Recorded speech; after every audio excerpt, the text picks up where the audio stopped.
Hello? Hello? Are we live?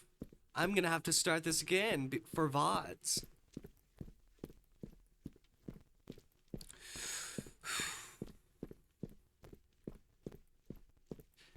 Why the fuck was there an encoding error? Don't know. Just is. Alright. We'll start from reading from the beginning. Yeah, that was 100% my fault. Oh, I can't go back all that way. Ah, fuck. Hold on. Main menu. I have to do this. Because for some reason, an encoding error happened and stopped the stream. It's Backstage Infatuation. Hello, VODs. This Backstage Infatuation, where a Yandere idol that you're a fan of tries to get your love, or something like that. That's basic gist of the game. We're gonna play this. I've had a similar idea in my mind for a while, and I found this game that's very similar to my idea. Of like a non-fan, going with her sister to a concert for a thing that the sister is a fan of. And one of the celebrities there are a fan of you. Or not a fan of you, they're in love with you. They fell in love with you during the meetup for the VIP tickets that they got. I explained this better when I first streamed this, but no. OBS decided to be a bitch. Alright, anyway. Yes, I have read all the content warnings. I am over 18. All I could hear was a steady thud of my footsteps on the pavement as I hurried to work. I really shouldn't have stayed up last night binge watching that new drama everyone was talking about on social media. Ugh. The plot was shitty, and it was only popular because of the famous actors in it. But I couldn't help getting invested. To the point I finished watching all the episodes in one night. Yeah, that was 100% my fault. I began to quicken my pace. Hopefully I can make it in time. I dashed through the sidewalk, looking at my surroundings, and some businesses were already open. Anxiety gnawed at me as I realized I wouldn't be able to clock into work in time. Damn that. Curse that damn series. I'm never watching bad telenovelas again. Don't know how to pronounce that word. I ran with all my force in my body, praying to God that I could make it in time. Because I don't want to be late for a third time this week. As if the stars aligned in my favor, there was an unmistakable Parisian exterior, exuding the same elegance I'm familiar with. I'm almost there at the cafe. I fasten my pace so I can reach the front door faster. Finally, my hand reached the pull handle, and the cool breeze of the AC hit my whole body. I was out of breath, my heart still pounding from the run, so I stopped for a second to catch my breath. I finally made it. Before I could celebrate my small victory, a voice rang out, which startled me. There you are. I've taken care of some prep work, so there's nothing for you to worry about. I lifted my head to see Minji, my boss.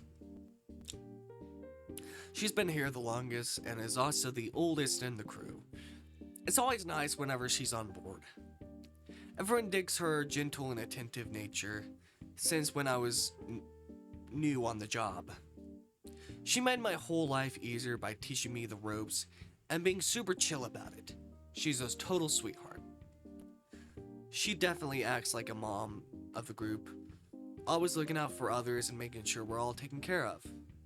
But sometimes her constant worrying and fussing can be a bit much. It's clear she means well, though. She's just genuinely concerned for all of us. Embarrassed my current position, I immediately stood straight and fixed a couple of wrinkles in my coat. Hey now, no need to get flustered. She let out a small chuckle, the sound light and reassuring. I'm just happy you made it to work safely. Go get your stuff ready. Go get yourself ready. Customers will start coming any minute. I couldn't help but let out a smile. It felt good to know someone cared about me, even if it wasn't family. It was a small, unexpected kindness, and it made the rough start to my day feel a little better. Oh, years ago I moved here to start an independent life. My parents insisted that I stay home until I get married, since we're doing financially well and they are fine with still supporting me.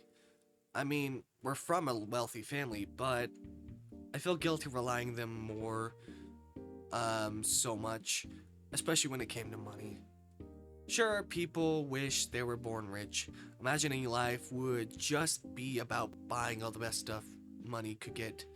But for me, I'd rather spend less and not put that burden on my parents, even if we do have money. Growing up, everything was handed me on silver platter. But deep down, I've always felt that it just felt better when I work for myself on things. It just felt right. I get to achieve things through my hard work, not just instant handouts because of my parents' influence and money. Do I regret the decision? No. It's what I already set my heart, and I'm content. It did take some time to convince my parents, but in the end, we found a compromise. I handle my groceries and other expenses, while they cover my bills and even my apartment. They even wanted to buy me a whole house, but I refused. I didn't want to hassle them too much. But they did give me a really nice apartment, and honestly, that's enough for me. I can see the city lights at night, and it's gorgeous. I could totally... Hey, hello? Is everything alright? You're spacing out. Ah, yeah, I didn't realize I was spacing out. Yeah, I'm fine. Anyways, thanks for handling the prep work. I appreciate it. I said wholeheartedly. Of course, go get yourself dressed up in the staff room. Nodding my head, I went to the staff room. When I reached the door, I knocked a few times, just to make sure I wouldn't walk in on anyone. Nothing. No response. I took it as a sign to enter, and I was right. It was empty. Stepping inside, I closed the door firmly behind me to change in peace before heading straight to my locker. But the moment I tried to open it, something felt off. I could easily open it when it's not supposed to. It's supposed to be locked. Seriously? Is my locker jammed again? I just had it fixed 2 days ago. Let out a deep sigh, frustrated. I'll have to tell Minji to call someone to repair it again. They really need to check all these locks. Not wanting to waste time, I retrieved my apron and the rest of my uniform essentials from my backup stash. After changing, I stood in front of the mirror and tidied up my hair, carefully smoothing any loose strands. Looking neat was important. It gave customers a good impression. And Minji always said the same thing. I was just about ready to leave when a thought hit me. My name tag. Turning back to the backup stash, I grabbed it quickly and clipped it on. No. I took a sigh of relief before heading out, I clocked in. I came back to find Minji holding a bag of coffee beans. Struggling a bit with the weight, I hurried over to help her. Hold on. I can't hear the music. There we go. I hear the music now. Thank you. A grateful smile plastered on her face. She carefully poured the beans into the dispenser, measuring the perfect amount before closing the lid. I helped her lift the bag again, setting it aside. I stepped back to give her some space as she adjusted her position. I needed to bring up the locker issue, but my hesitation must have been obvious. Minji noticed and tilted her head slightly, placing a hand on her hip. Something on your mind, just say it. She encouraged, her tone soft and reassuring. Tell her about it. Alright, here it goes. Well, my locker is locked again. Again? Her eyes widened in shock. Yeah. She blinked a few times, clearly at a loss for words, before letting out a deep sigh. I'm starting to believe your locker is cursed. She teased with a small laugh. Lightening the mood, I couldn't help but chuckle along with her. After a moment of thought, her eyes lit up as an idea struck her. How about this? There's an unused locker you can switch to. If your current one keeps breaking, it's best to probably relocate. Her practical suggestion made sense. Her calm demeanor made me feel less embarrassed about the whole situation. Honestly, that's not a bad idea. A new locker means new equipment and fewer chances of my lock breaking again. Really, thank you so much. I'll probably start after a shift, or if I have free time to relocate. That is completely fine by me. Hopefully, that'll do it. I'll get the locker checked for sure. The gentle chime of the front doorbell echoed throughout the cafe. I think this is where the game tried to, end. Like, I heard a noise like, dong! I was like, what the fuck? Turns out it was a coding error notification. Oh, customers are coming in, so we need to go. Sam will be here during the night shift this Saturday, but don't worry, I'll help you. Sam? My curiosity peaks. I don't know why I said this line like, wharf stash. Oh, the customers are coming in, so we need to go. Sam will be here during the night shift for the Saturday, but don't worry, I'll help you. It's like, but don't worry, I'll come to you. And I don't want this in here. Oh, it's in the past or in the future. Oh, I can't wrap my hand around this timey-wimey thing. Figure it out. Next time. I don't know why I can quote Wharf Stash. It's just easy for me to do. Sam? My curiosity peaked. Oh, does she have morning and afternoon classes? Minji and I confirming my guess. Wow. Respect. Juggling classes and a part-time job at a cafe. Impressive. Yeah, she texted me earlier this morning to say she'll be here for the night shift instead. Looks like I'll have to wait until tonight to see her. The sunny morning had given way to a dark, starlit sky. The morning had been surprisingly pleasant, no noisy customers, smooth traffic, everything was going just right. The front bell chimed again, and in walked a familiar figure. Petite, bundled up in her coat, her presence lighting up the room. It was Sam. She adjusted her coat before glancing around, and when her eyes landed on me, I raised a small hand in greeting. A smile tugged at her lips as she made her way over.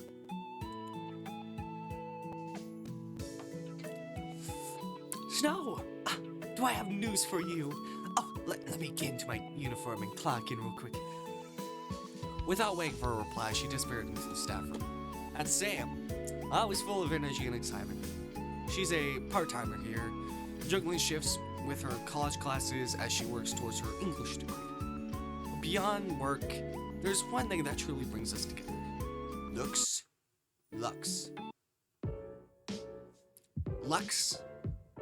Luxie? Luxa? Luxie? I don't know. Lux. We'll just say Lux. Yeah, why does that name sound familiar? Lux. Do I know a character by that name? Lux? Lux. Something Lux. What is it? I don't know. Lux is the boy group right now. Is the boy group right now. A multinational trio under Aurora Rising Records. Why does that sound like an actual label I've heard? Maybe it's just based on an actual label that sounds similar. They debuted on February 16th, dropping a full album that catapulted them into global stardom overnight. Their harmonies, charisma, and insane stage presence made them impossible to ignore. Sam and I were obsessed. Two peas in a pod. Whatever, it's music videos, interviews, and a rare behind-the-scenes clips. We're always updating each other on the latest news about the group. As Sam emerged from the staff room in her uniform, her excitement was palpable. You're not gonna believe what I found out yesterday. Today. Whatever, same thing. Just like that, another night shift became a deep dive into our shared obsession. There was no customers at the moment, making a perfect time for a chat. Sam and I leaned casually against one of the counters. So, hit me up, I said with a smirk. She hummed thoughtfully before breaking into a mischievous grin. Gladly. After clearing her throat dramatically,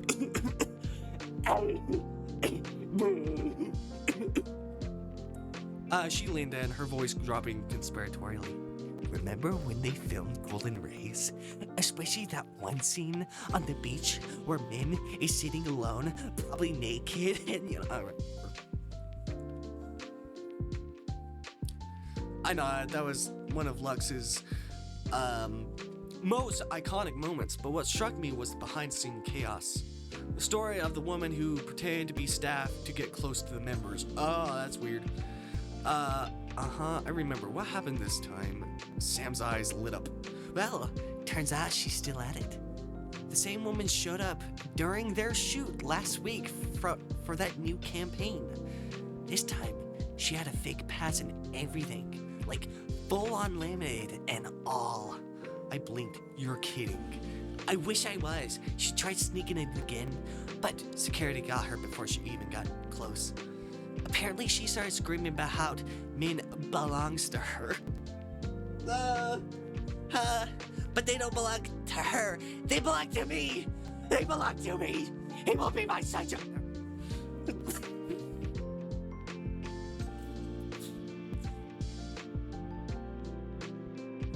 All right.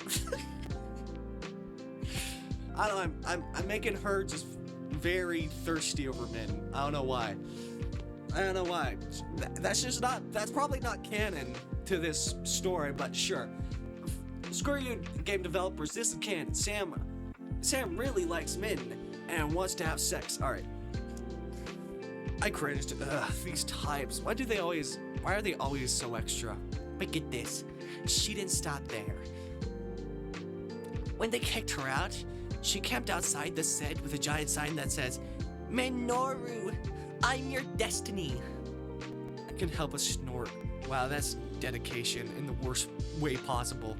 Exactly. Poor Min looked so done with his life when someone told him about it. This guy just wants a working vibe. And she's acting like a wannabe Korean drama villain. I don't know why I said Korean drama. People who like K-drama like, why just say Korean drama? I just say K-drama. I don't know. Screw you. I hate you. Oh yeah, that was my idea. Was like you're not with my idea for the Yandere celebrity. Like, what if it's like a specific band that maybe like the non-fan is just not interested in? You know, you like metal and rock, but the Yandere celebrity who's in love with you is like a K-pop, country, whatever, you know? But anyway, I shook my head, my amusement fading into concern. I mean, this is funny in hindsight, but it's also scary. These people are getting way too old. I know, right? It's not just annoying, it's dangerous. What if she got too close to him, or worse, hurt him? I crossed my arms. It's wild. They have all this security. I can't help worrying about how much they have to deal with. No one should have to feel unsafe at their job. Like, yeah, there's honestly, I bet there's nothing really like police and stuff can do if they like have they been arrested? Like, I feel like being arrested won't stop them. Like, how do you stop them before they go too far? That's a real question. How do you stop them before they go too far? Say I'm not in an agreement. I know. It's a known fact that these so-called fans are crazy rich, bribing staff members, slipping into events. It's almost like a game to them. I frown, feeling a mix of frustration and disgust. Hey, we're rich. We're like, this is stupid. Just let them live, man. The fact that money can make it so easy for them to pull stunts like this is sickening.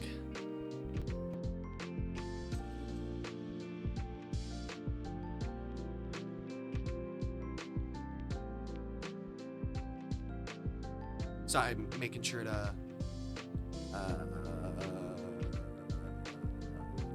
there we go. It's not just about being obnoxious anymore. It's straight up endangering the idol's safety. And some staff, they're not like angels either.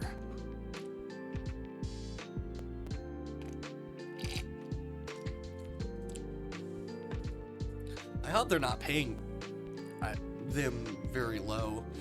I mean, I get it. Low pay, long hours. But taking bribes from these people, it's not just unprofessional. It's dangerous. I hope it's not low pay. Across my arms, the thought making my stomach turn. And it's not like these fans are subtle about it. Flash a little cash and suddenly they're backstage and near the members' dressing rooms. How does that even happen? It happens because no one's willing to enforce boundaries properly. Sometimes I wonder if these companies are too focused on profits to care.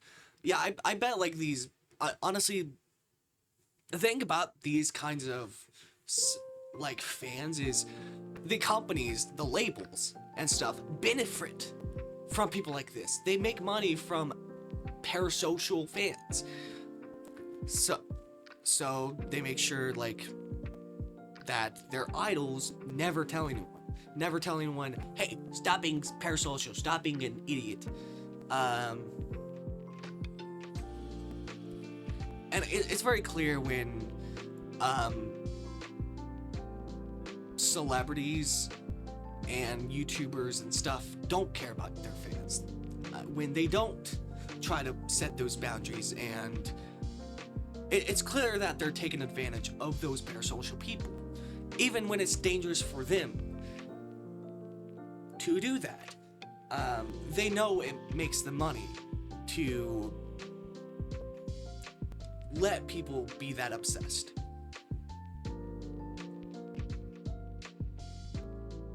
So yeah,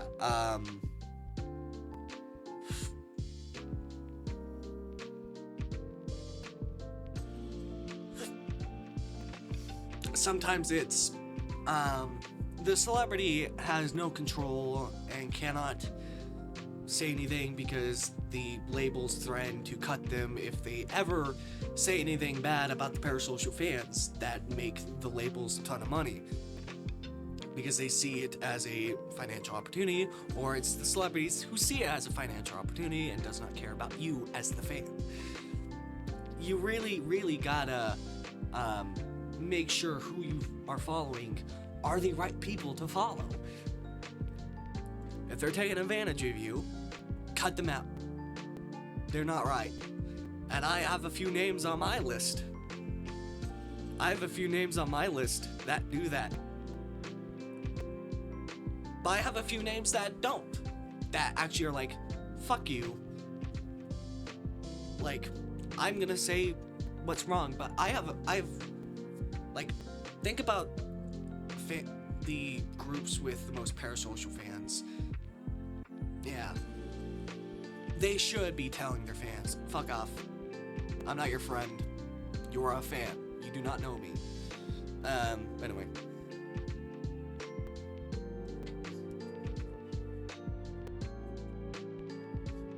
Like, one I can think about that one I can think about is like Bo Burnham. He's very big of "You Do Not Know Me." He has a song literally called that, "We Think We Know You." Basically, people's maybe his former classmates who just consider him a friend, even though they've never really talked because he's popular and stuff. Like, "We Think We Know You" and stuff. Anyway, I know this is probably boring. It happens because no one's willing to enforce. Alright. Like, yeah, they invest in security, but it feels reactive, not proactive. I sighed. The idols are the ones who have to suffer from it. I imagine constantly having to look over your shoulder, not knowing if the person handing you are is actually supposed to be there. Right? It's heartbreaking. It's not about physical safety, it's mental too. How do you stay sane when people treat you like a commodity instead of a human being? Yeah. Like, yeah, the thing is, like, if I was to meet someone I, liked as a celebrity and stuff, I wouldn't want them to think I just like them as a celebrity. Like, I want to get to know them as a person.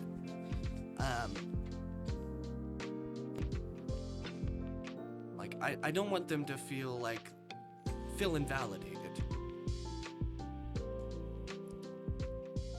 That they're only valued because of their... Oh, God, sorry.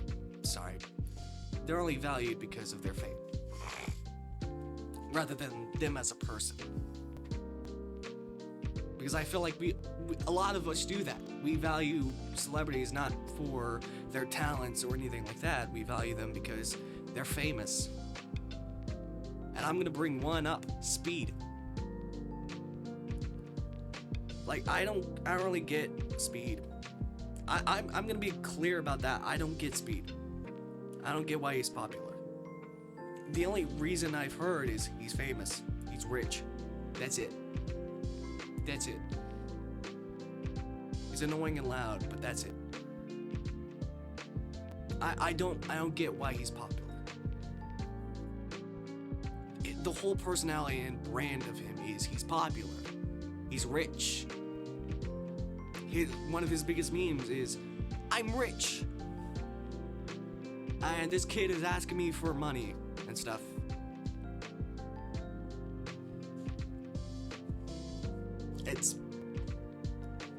I don't like celebrities like that. When that's their whole thing. It's just like Logan Paul, Jake Paul, Rice Gum, that kind of thing, but just in the newer generation. I don't get him.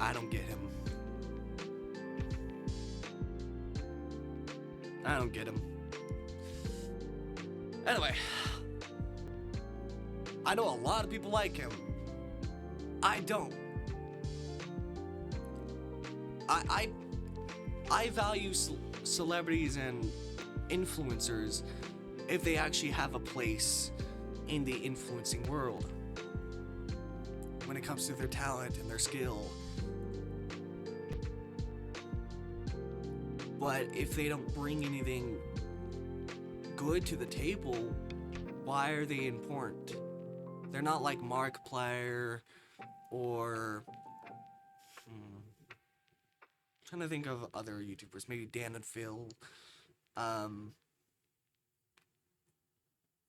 to think of some other names, but think about the people who've kind of brought YouTube and the internet content to this point.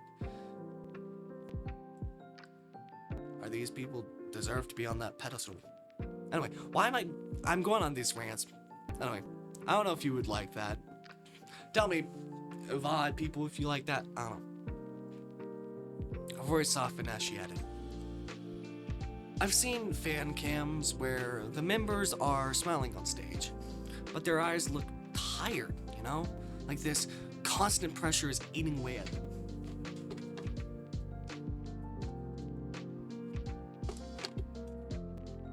Yeah.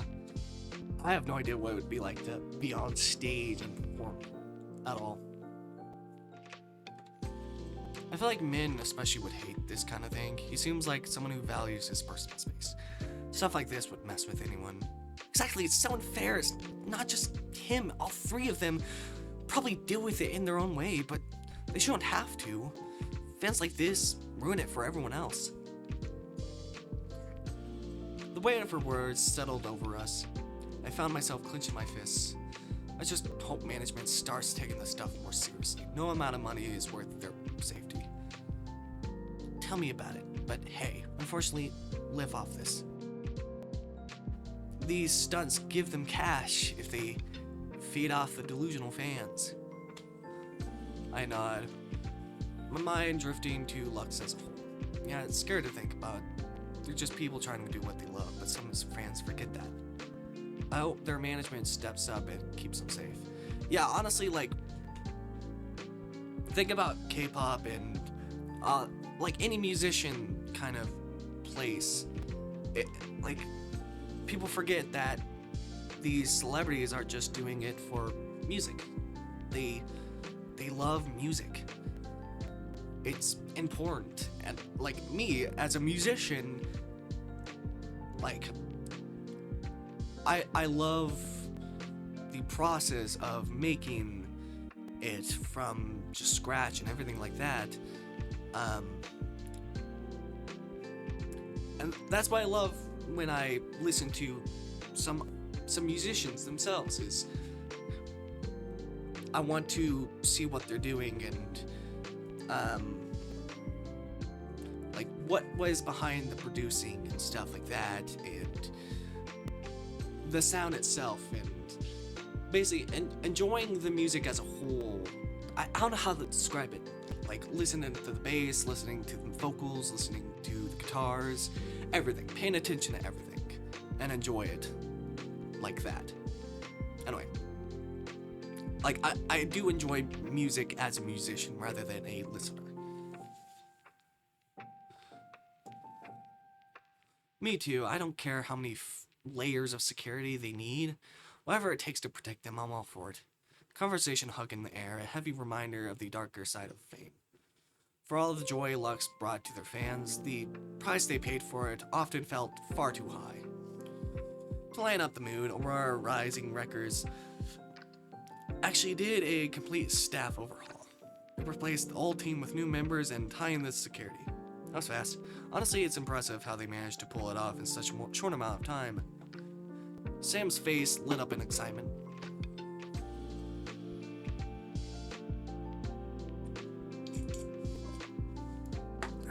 Exactly, something similar happened in the past, and they did a staff overhaul then too. CEO is always careful when it comes to Lux's safety. Where's an eyebrow? Oh, why's that? Well, for a start, he's super protective of them.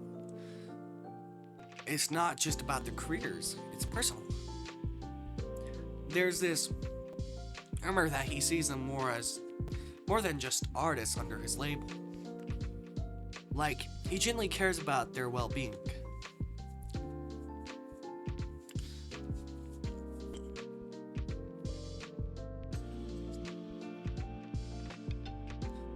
I nod thoughtfully. That's rare in this industry. Usually it's all about profits. Word is, when Lex debuted, he made it clear that their safety and happiness were top priorities. That's why he doesn't hesitate to make big decisions like replacing staff or beefing up security, even if it's the slightest hint of trouble. Plus, he said low pay. That's like, that can decrease safety. Honestly, good for him. These guys deserve to feel safe while doing what they love. Exactly, it's one of the reasons Lux has stayed so strong. They know they have someone in the corner who's got their backs no matter what. Also, like, I feel like another reason is I don't know if they started when they were like very low at the bottom. Did the CEO actually care about them, or when did they grow that, you know, they held a certain value and like a say in things?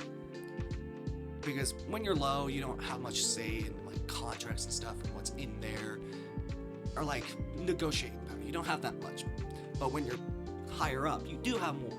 Yeah, they are willing to listen to you and stuff. That's what I remember from music industry business class during college when I was there.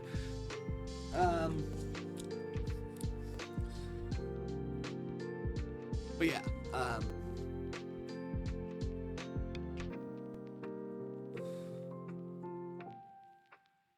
and also being probably that way, you're able to like make more money, and I don't know what I was going to talk about. This is probably boring. I'm not going to talk about it. What I've learned in music business class. Talk about advances and finance stuff that I still don't understand completely. Let's move on to the other members. Have you seen Ariel's cat? I have no idea who any of the other members are. What was the name for the other guy that we were talking about? I forgot the name. What's the name? What's the name of the guy? Min. What's his name? Oriel's cat. I don't know. Her voice echoed through the cafe, causing me to jump. Sam, shush! I hissed, glancing around nervously. Realizing her volume, she covered her mouth with both hands, her eyes darting to the empty tables. Luckily, there were no customers to hear her outburst.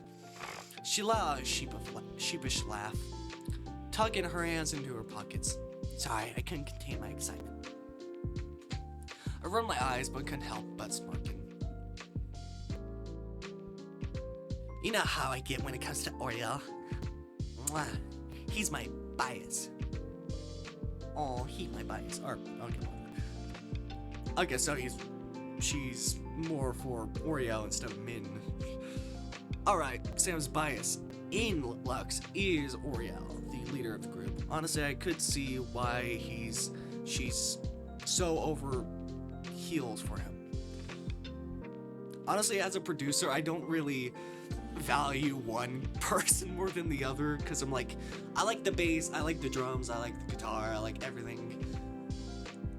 And then I like look at the drummer, see what they're doing, I'm like, oh, okay, that's cool. And then I look at the basses, it's like, okay, alright, that's cool. And the vocalist, oh, okay, that's cool. See how they're performing, what they're doing, and the guitars, what are they playing? Where are they playing? It's like, oh, that's cool. I cannot like look at performances normally, nor can I listen to music normally. I'm always just like listening as a producer, because I am a producer, so that's what I'm doing. Also, like, for them as a K-pop group, they probably have a producer for themselves, rather than making the music their own. I need to go rush. I'll be right back.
I will kill you.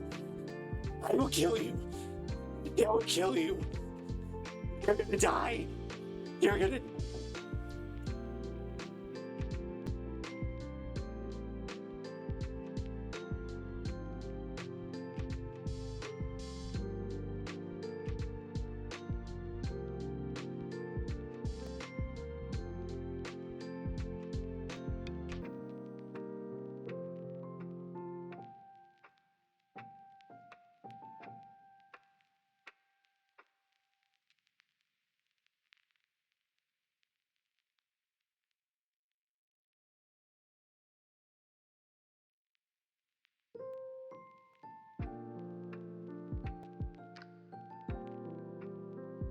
Hello. Hopefully nothing bad happened. Oh my god.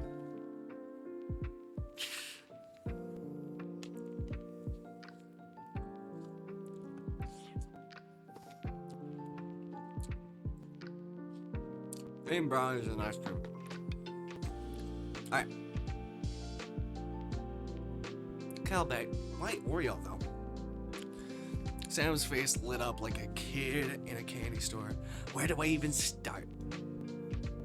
Self-voicing disabled. Oh yeah, I know self-voicing is disabled because I disabled it after I accidentally clicked V. First off, have you seen him? He's like the perfect mix of handsome and approachable.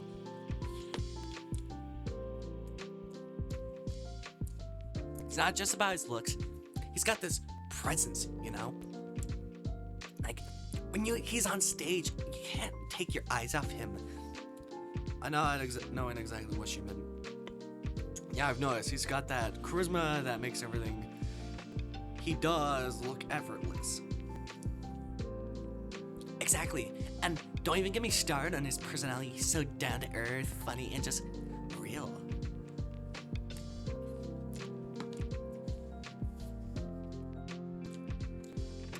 He's the kind of guy who can make you laugh until your sides hurt, and then turn around and give you the most heartfelt speech that makes you cry. Oh, she paused for breath, her excitement bubbling over. And he cares so much for the other members.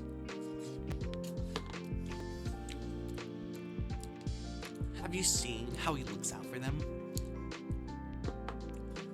Like when Min was sick during his fan meet, Oriel literally rearranged the entire schedule so Minoru could rest. Who does that?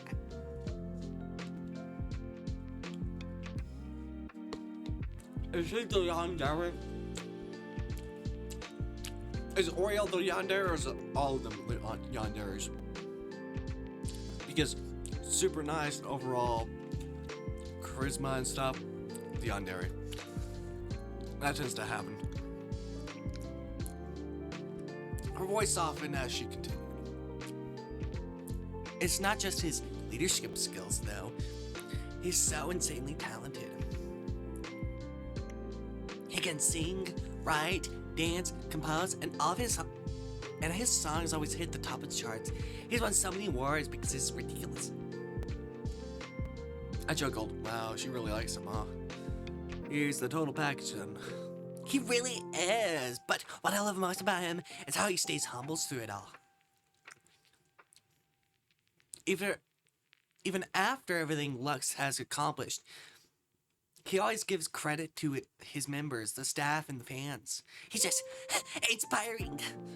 Her eyes sparkling with admiration. I couldn't help but smile. Alright, I get it. Oriel's the best. You're damn right he is.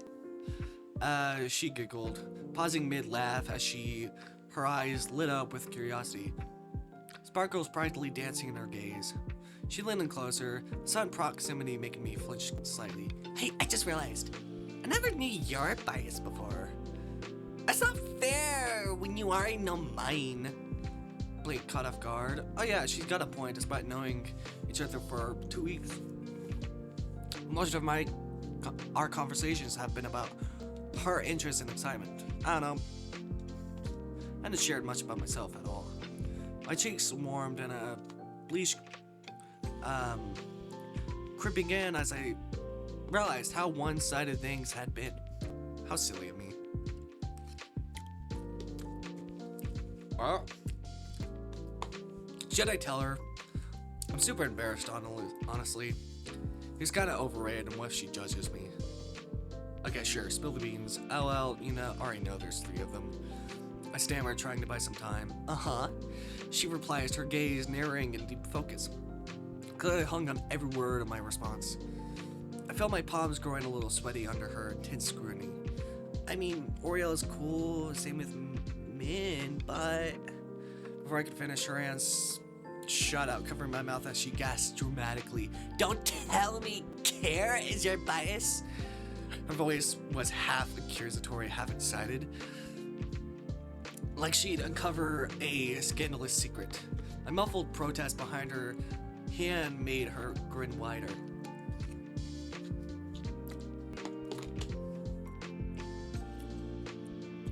She leaned back slightly.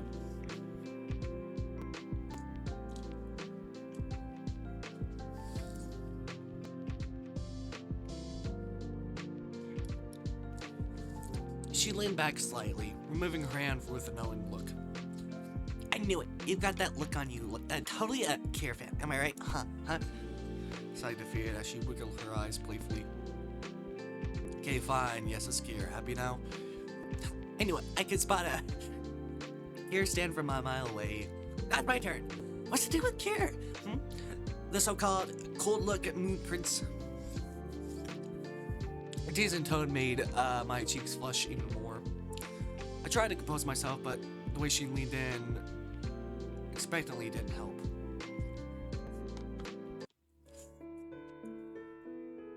I mean, I started fumbling for words. He's avoided her gaze, my fingers nervously fiddling with the hem of my apron. First of all, he's here, like, have you seen him? The visual of the century, as the fans call him. The looks aren't everything, right? Or are they? I shot her a glare, but the heat in my face gave away my embarrassment. It's not just his looks, he's ridiculously good looking, but there's so much more to him.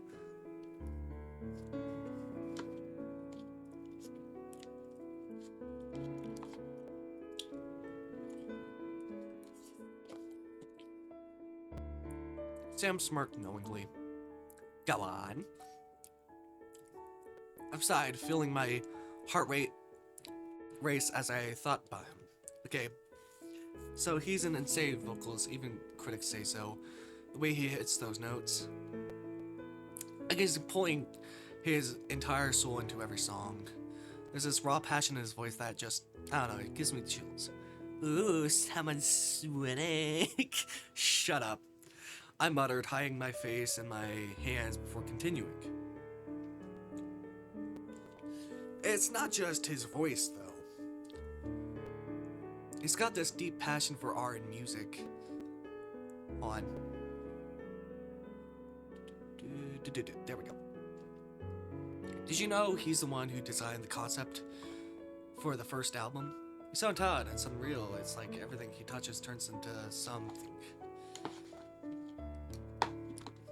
beautiful.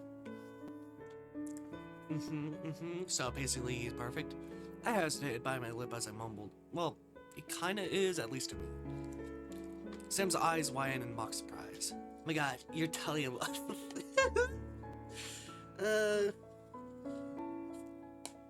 Not sure about that.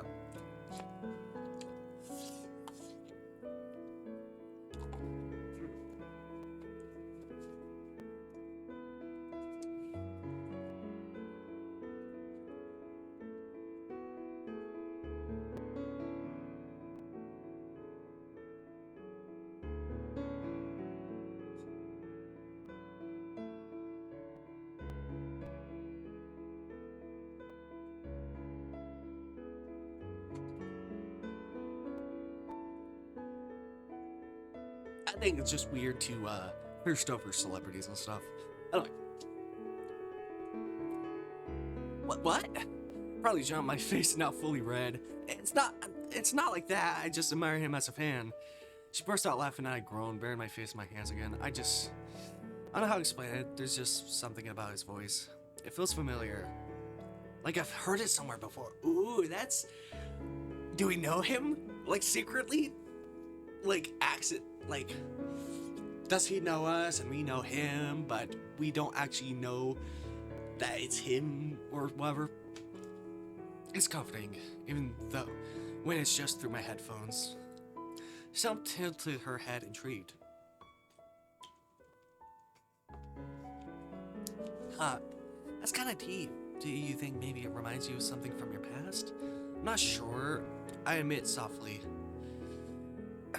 twiddling my thumbs, but I can't deny he's basically a perfect match for my type. It's embarrassing to admit, but it's true. He's got that whole reserved, mysterious vibe, but you can tell there's so much more to him if you really look. Aw, how cute. He's basically your dream guy, huh? Let a small frustrated whine. Stop teasing me. Sam chuckled, holding up her hand in surrender. Alright, I'll stop. For now. But you better believe I'm not letting this go anytime soon. I stumbled onto the counter, utterly defeated, but unable to stop the small smile forming on my lips. Up. Looks like you two are having fun. Sam and I shrieked in unison, whipping around to see Minji standing there with an amused look on her face. In her surprise, Sam stumbled backwards, smacking her hip against the corner of the counter before losing her balance. Sam! I yelled, reaching out, but Minji was faster. She caught Sam by the arm just in time, steadying her before she could hit the floor. Sam stood upright, rubbing the spot where she bumped herself. Jeez, boss, you scared the life out of me. Once the initial shock wore off, the three of us burst into laughter and the tension melted away. You guys good, boss. Sorry if we're slacking off and being too loud. She added sheepishly, scratching the back of her head. Minji waved her hand dismissively, a soft smile reassuring. It's fine. There are no customers yet anyway. Actually came here to ask for some help. Oh. Sam and I exchanged curious glances before turning back to Minji, intrigued. What kind of help? Without answering, Minji gestured us to follow her. We chilled after her, so she led us through the cafe and into the storage room. Okay. The air grew colder as we stepped inside, surrounded by shelves stacked with boxes of supplies and ingredients. Minji stopped near a row of stacked crates and turned to us. We got a delivery coming in soon, but before that, I need help organizing these. Some of the older category got mixed in with the new stock. Hear something?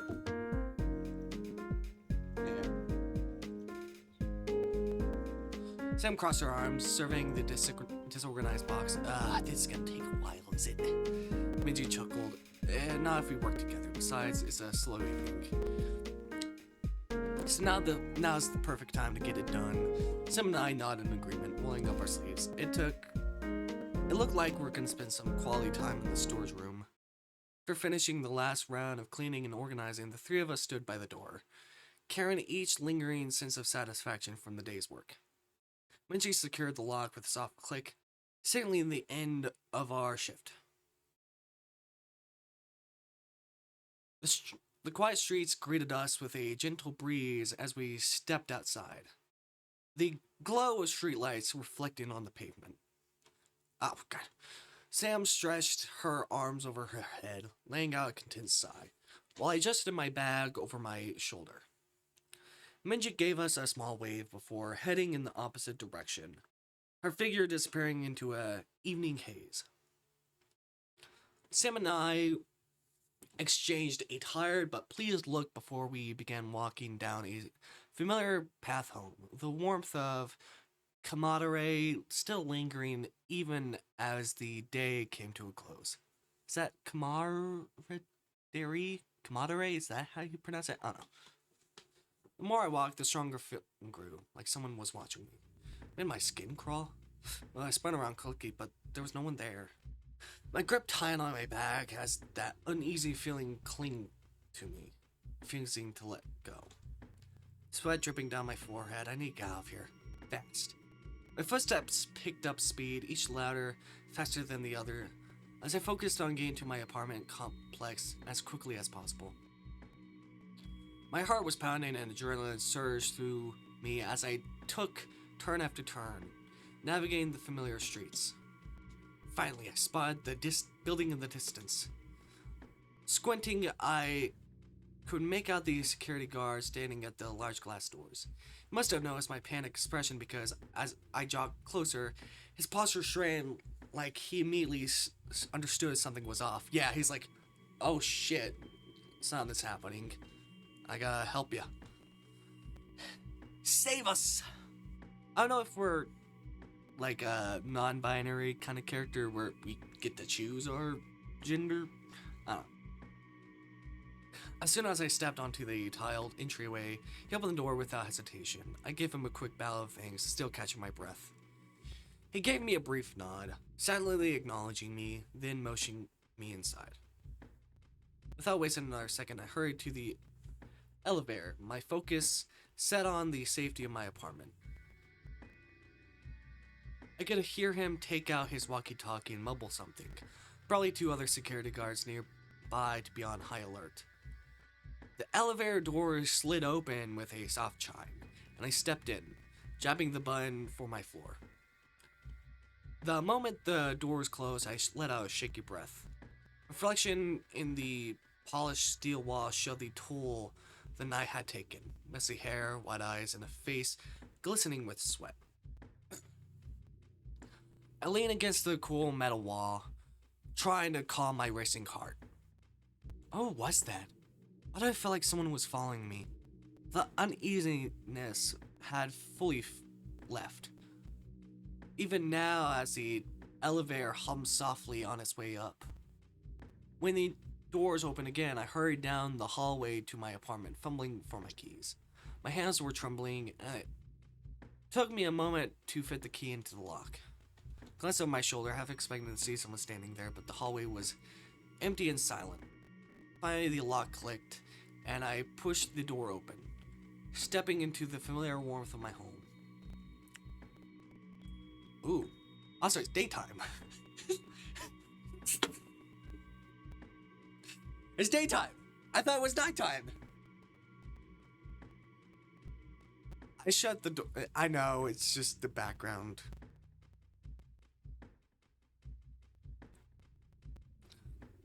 I shut the door behind me and locked it, double checking that the bolt was secure. Only then did I let myself breathe, leaning against the door as my bag slid off my shoulder and hit the floor. The silence in my apartment was deafening. Normally it felt comforting, but tonight it made my skin crawl.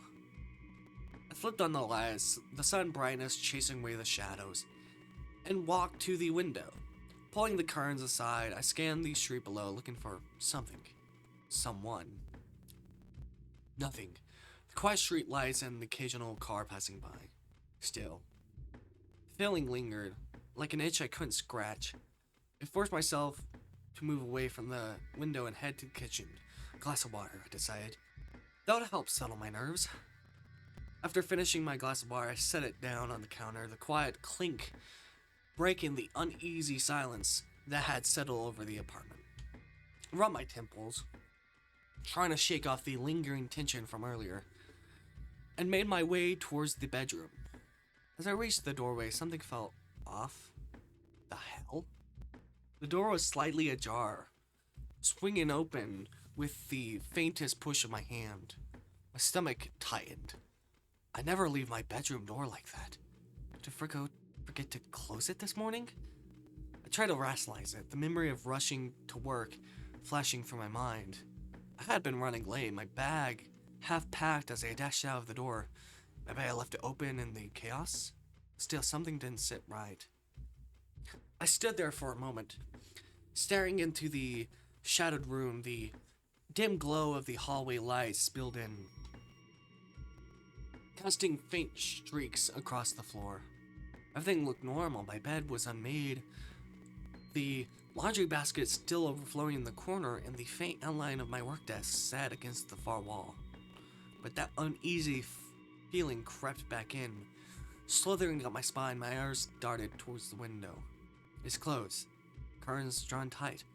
My gaze flickered to the closet. The door was shut, as it should be. It's fine, I told myself. It's just paranoia from what happened earlier. So couldn't shake the sense that something was out of place. Like the air in the room was heavier than usual. I hesitated before stepping inside, my hand brushing against the door frame as I flicked on the light. The soft glow illuminated the room, washing away the shadows. I took a deep breath and walked to my bed, tossing my bag onto the mattress. As I sat down to unlace my shoes, I glanced down the room again, trying to spot anything unusual. Things seemed fine, but that didn't explain why my door had been left open, or why it suddenly felt like I wasn't alone. Shaking off the strange feeling, I decided a hot shower might help clear my head. I grabbed a towel from the closet and headed to my bathroom, flicking on the light. The soft hum from the exhaust fan filled the space as I turned on the water, letting it run until steam began to fog up the mirror. Sure everything's good? Yep. The warmth of the shower was a welcome relief, washing away the tension that had clung to me since my walk home. Hugs working.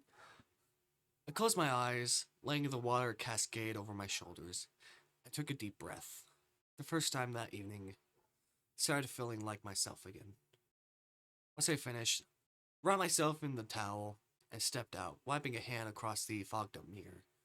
My reflection stared back at me, pale and tired, but at least I didn't look as frazzled as I had earlier. Made myself to my bedroom, the soft carpet squishing under my bare feet, and rummaged through my dresser for a pair of pajamas.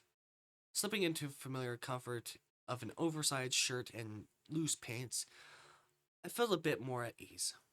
The tension in my shoulders eased as I moved to sit on the edge of my bed, running a hand over my damp hair. The routine of getting ready for the night felt grounding, like a reminder that everything was fine. I collapsed onto my bed, sinking into the soft embrace of my coziest sheets. This detergent strongly smells of amber. I yawned. The day's tension seemed to melt away, and as I nestled deeper into the warmth, my eyelids grew heavier with each passing second. The morning rush was already in full swing. The quiet dawn replaced by the steady rhythm of the cafe. Sam stood beside me at the counter, her cheerful voice cutting through the low murmur of the conversation as she greeted customers with her usual enthusiasm.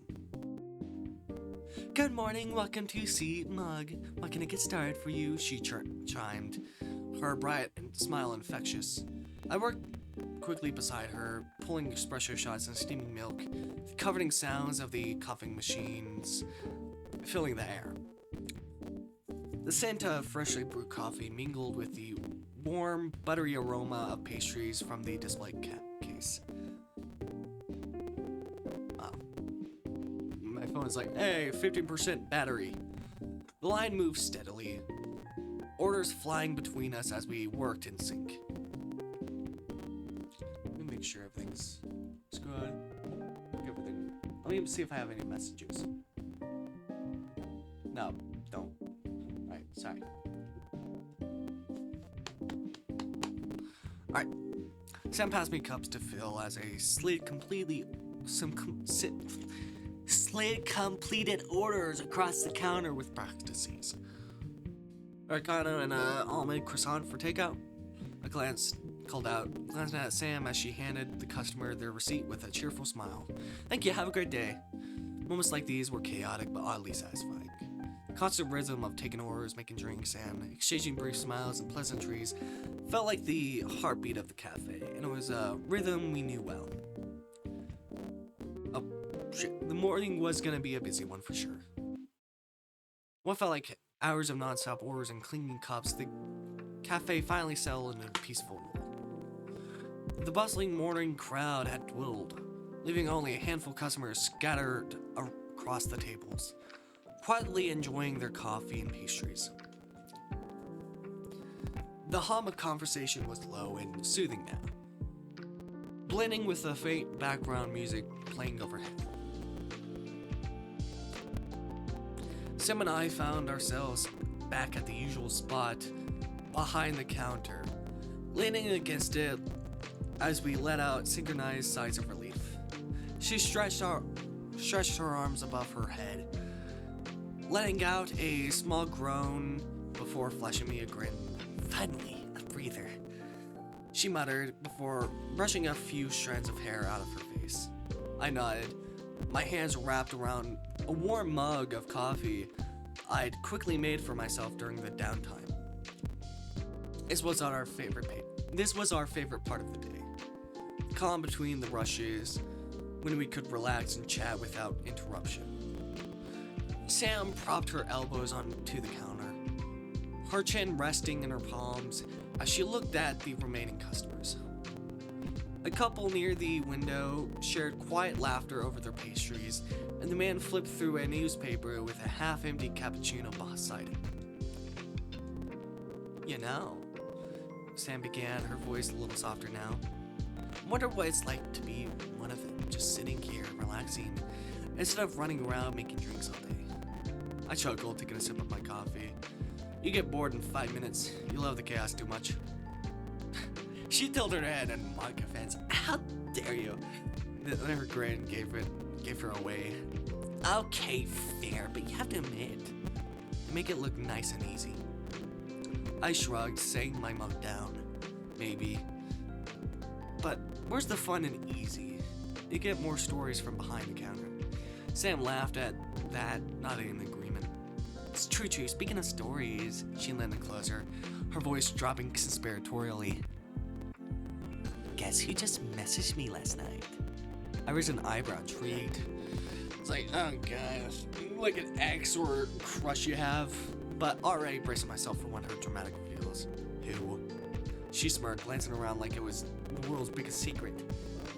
A friend of a friend who met Lux backstage yesterday.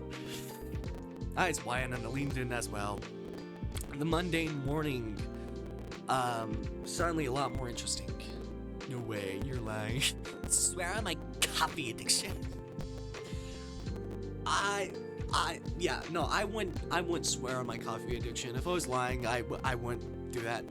Alright, but she's probably not. Holding up 3 fingers and a mock scout pledge. I got details you're gonna want to hear. Alright, whatever. It's probably just boring stuff. It's just like, I got. He said this thing that's just so boring. Just whatever. Like, you know, seasoning their words like some, you know, Bible when it's just nothing. That's how what people usually do with celebrities and stuff like that. I don't, whatever. Sorry, cynicism. Should not. Let's just do this. It's just.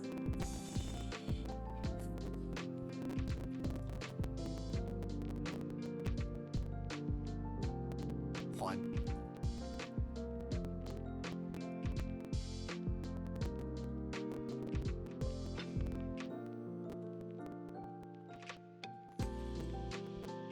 Where's the down button?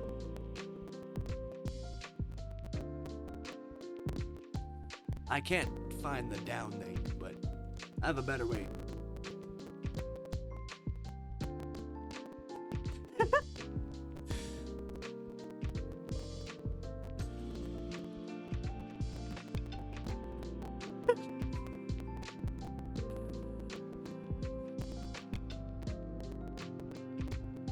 I wish I had like a soundboard where I could just do like burr, burr, burr, burr, burr, burr. All right.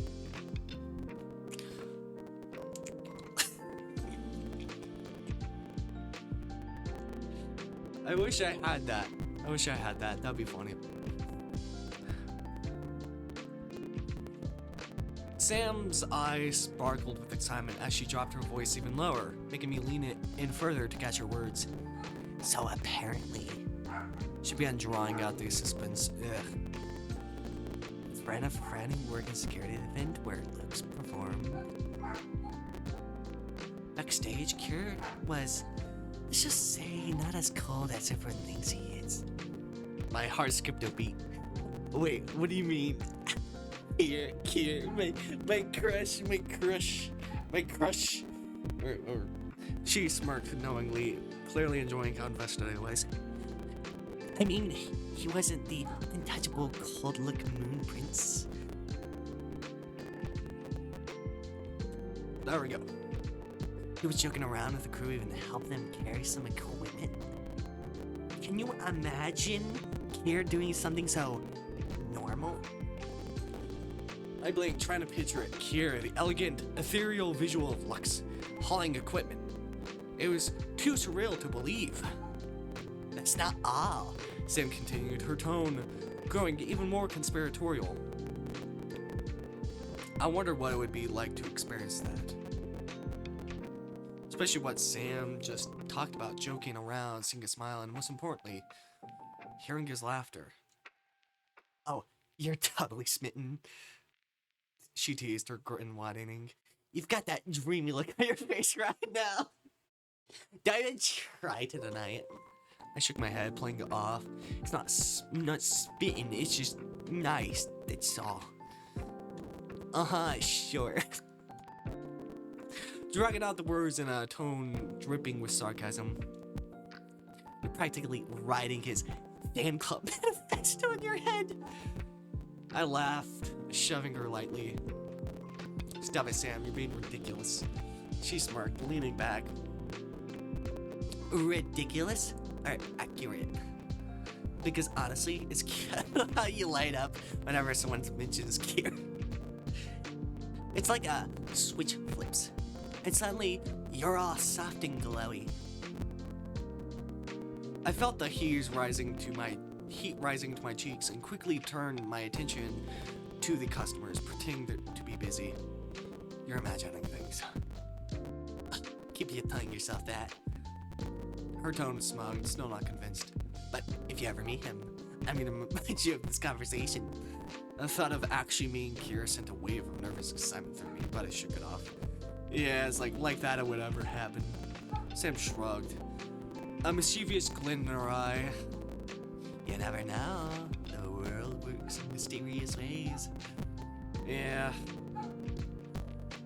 And despite myself, I couldn't help but hope she was right. Mysterious ways. Speaking of mysterious ways, I wonder how he is doing. It's been a while since I've last seen him. Oh, we're thinking about someone in the past. And I think I get what's going on. I think I get what's going on.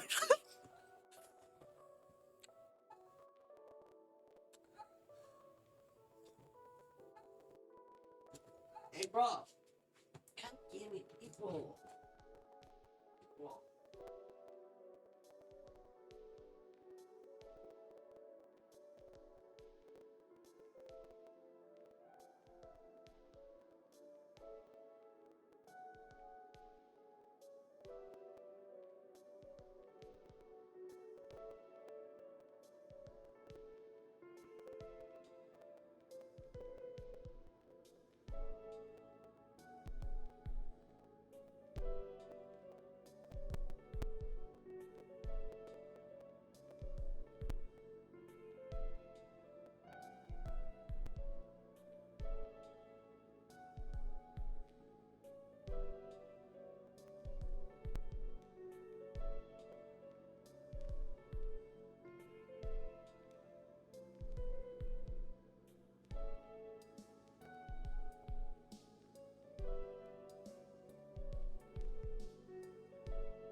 It's been a while since I've last seen him.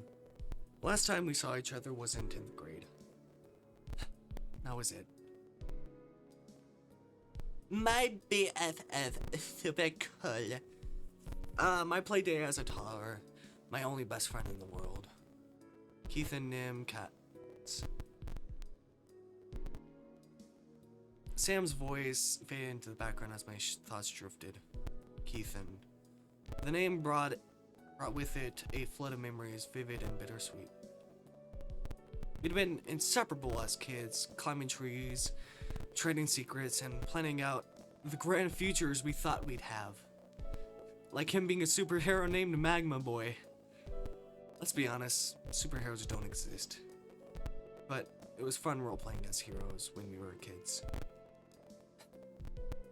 I could still picture his goofy grin. The way his dark hair always fell into his eyes. No matter how many times he tried to fix it. But life had its way of pulling people apart. He moved away in middle of 10th grade. And after that, we just lost touch. A few texts here and there, a half-struck promise to visit, but nothing that stuck. The only way I got to know about his whereabouts was from his mother, whom I'm still very close to. And yet I couldn't help but wonder about him sometimes. Was he still the same? Had life been kind to him? Did I ever think about those days the way I did? Sam snapped my fingers in front of my place, breaking my fear. Earth, to daydreamer, you totally zoned out. What's on your mind? I blinked, shaking my head. No, nothing. Just thinking about someone I used to know. Oh, do tell. I hesitated, a small smile tugging in my lips. It's not a big deal. Just this guy I used to be really close with. Ethan. We haven't talked in years, but he was my best friend growing up. Sam's eyes lit up with curiosity. Your best friend, huh? Isn't one of those childhood friends turned lover stories waiting to happen? I rolled my eyes laughing. No, Sam's not like that. He was just porn to me. Like, the kind of person who made everything better just by being there. And you let him slip away? That's tragic. Shrugged, though an ache in my chest said otherwise. Life happens, people grow apart. Sam leaned back, a thoughtful look on her face. Have you ever thought about reaching out? Maybe the universe isn't done with you two yet? I glanced down at my phone, my thumb hovering over the screen. Reaching out? For all this time?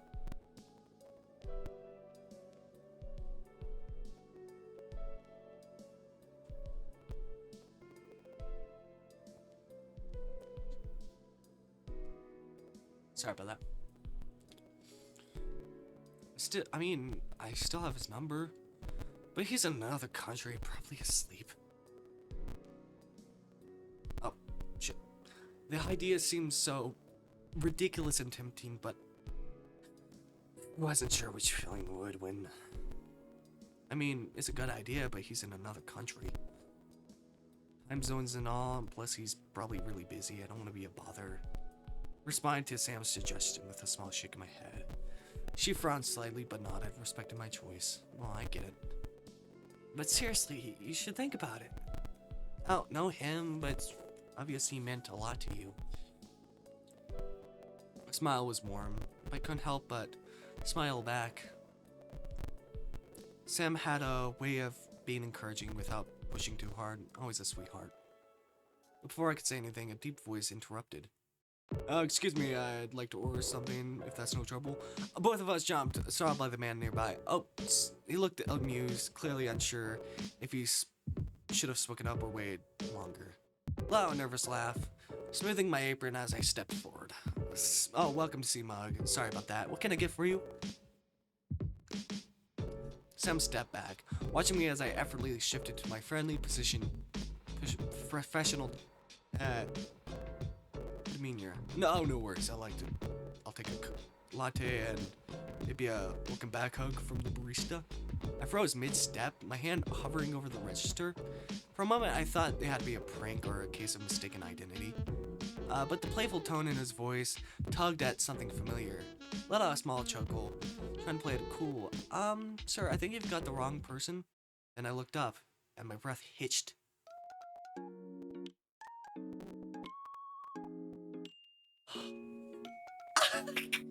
I guess this is Keithan. Standing in front of me with the same mischievous grin I hadn't seen in years was him. So, no welcome back hug include. My jaw dropped. Keithan? My voice was so loud, which not only startled not only him, but everyone in the cafe. He does look really, really handsome. Anyway, I gave an embarrassed smile and apologized to everyone. His grin widened as he leaned casually on the counter. The one and only, surprised to see me. I couldn't believe my eyes. After all this time, there he was, standing right in front of me, like no time had passed at all. What, you're back?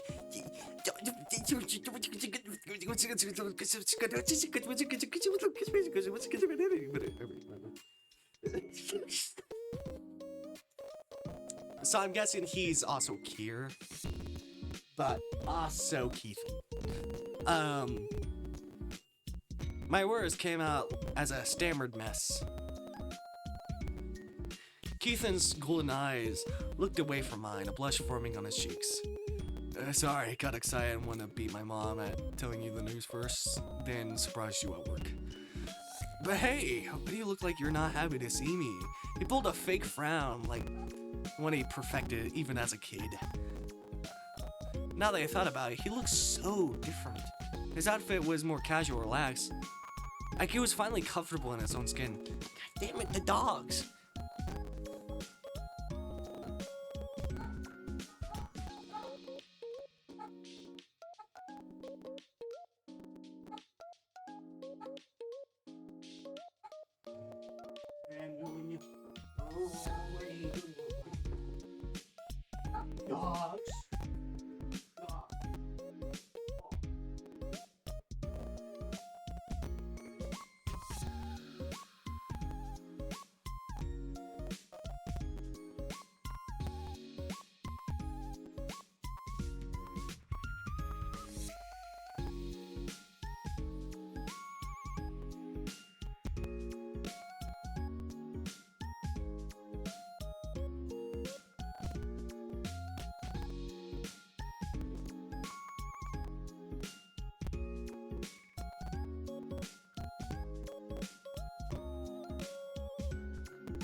Dogs. So guilty. Yeah, I hope you know you're guilty. I hope you know you're guilty. Right? You know you're guilty, right? Right? You're really guilty. You're really guilty. She's one of the culprits who are barking. What are you doing?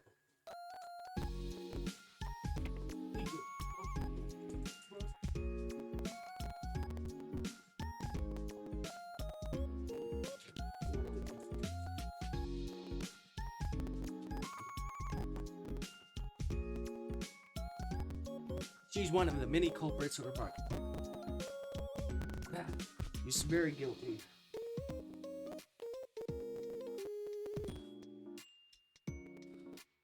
His midnight blue hair was fluffier than I remembered. And most strikingly of all, his height and overall build. And what on earth have they been feeding him in the States? And he started working out? Keithan must have noticed me staring because he raised an eyebrow, his grin widening. Keithan leaned against the counter with that familiar smirk. I bet you're thinking I look really handsome now. Right now, I couldn't help but laugh. In your dreams, Keithan. His grin widened, but I softened my tone. Come on, let's take this somewhere else. I need to let my coworker and boss know first, okay? Keithan blinked, his eyes widening as he realized we were just standing in the middle of my workplace. Yeah! He rubbed the back of his neck and got a sheepish grin. Alright, I forgot we're still here, my bad. Wait for you outside, okay? Yeah? Of course. Replied with a small smile. I'll even get started with your order. His eyes light up, practically sparkling. Is the welcome back? Is the welcome up? No. He let out a dramatic whine, but the grin never left his face. Was just joking, huh? Tease him. Tease him or don't tease him? Tease him. We'll tease you. I shook my head, trying to stifle a laugh of my own. Maybe I should tease him back.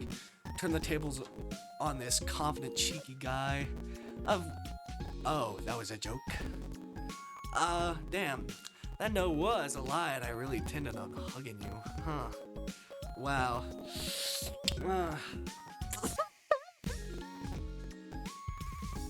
The look on his face was priceless. His cheeks reddened, and he leaned in closer.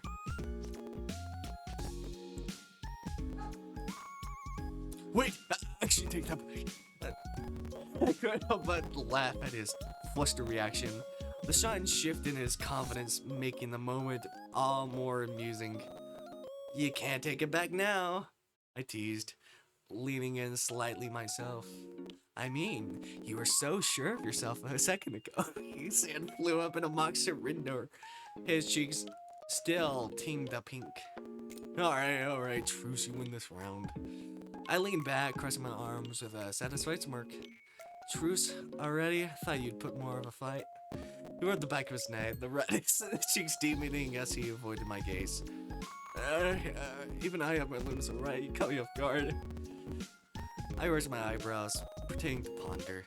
Caught you off guard, the confident, unshakable Keithan. I deserve a trophy for that. He finally met my eyes, his lips curling into a sheepish grin. Fine. I'll admit it, you got me. But don't get used to it. I'll be ready next time. Sure, I chuckled to shake my head. We'll see about that. For a moment, the teasing stopped and the uncomfortable silence settled between us. His grin softened and there was a glimmer of something warmer in his gaze. Even after all these years, you're pretty fun to talk to, you know that. His tone quieter and more genuine. I blinked off guard by the sun shift. Thanks, you're not so bad at yourself. The moment lingered and I felt my cheeks start to heat up. Before things could get too awkward and clear my throat. Anyways, I'll take care of your order. Can you find a spot for us to sit? I'll need to inform my boss first. Oh, sure. The amazing Keithan will handle that. I snorted and giggled. This doofus. Idiot. Never change, Keithan, never change. Ah, there he is. The Keithan.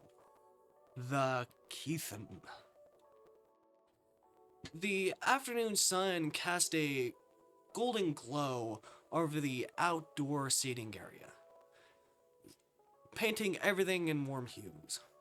I leaned back in my chair, sipping on my coffee as I studied the familiar face across from me. Keithan had barely changed. Same confident smirk, same easygoing demeanor. But there was something softer in expression now. Like he was gently relieved to be sitting here with me. Luckily, Minji agreed to let me take a break. I began setting my cup down. So come on, spill. How have you been? When the hell did you come back from America? I don't know where we are. Keithan grinned, leaning forward on his elbows. I've been busy. I came back about a month ago, actually. Didn't tell anyone at first. Wanted to get settled before reaching out. Raising an eyebrow.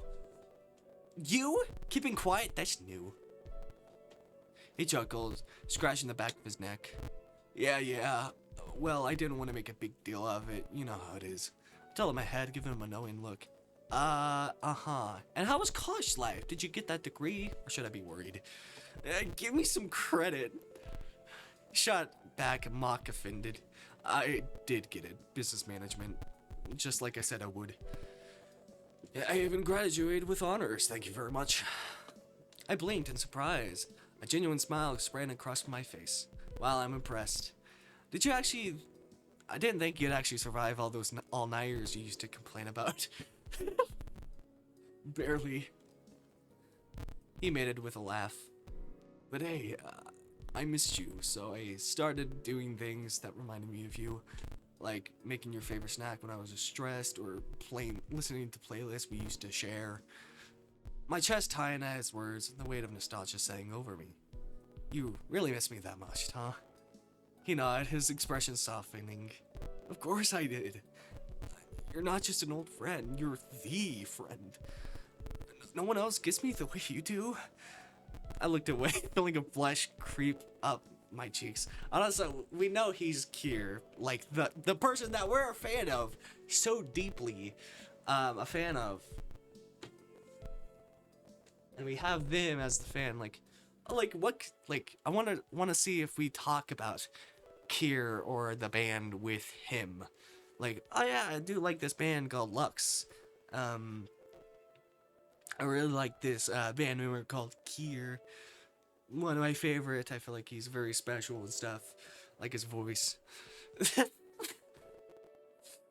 Anyway.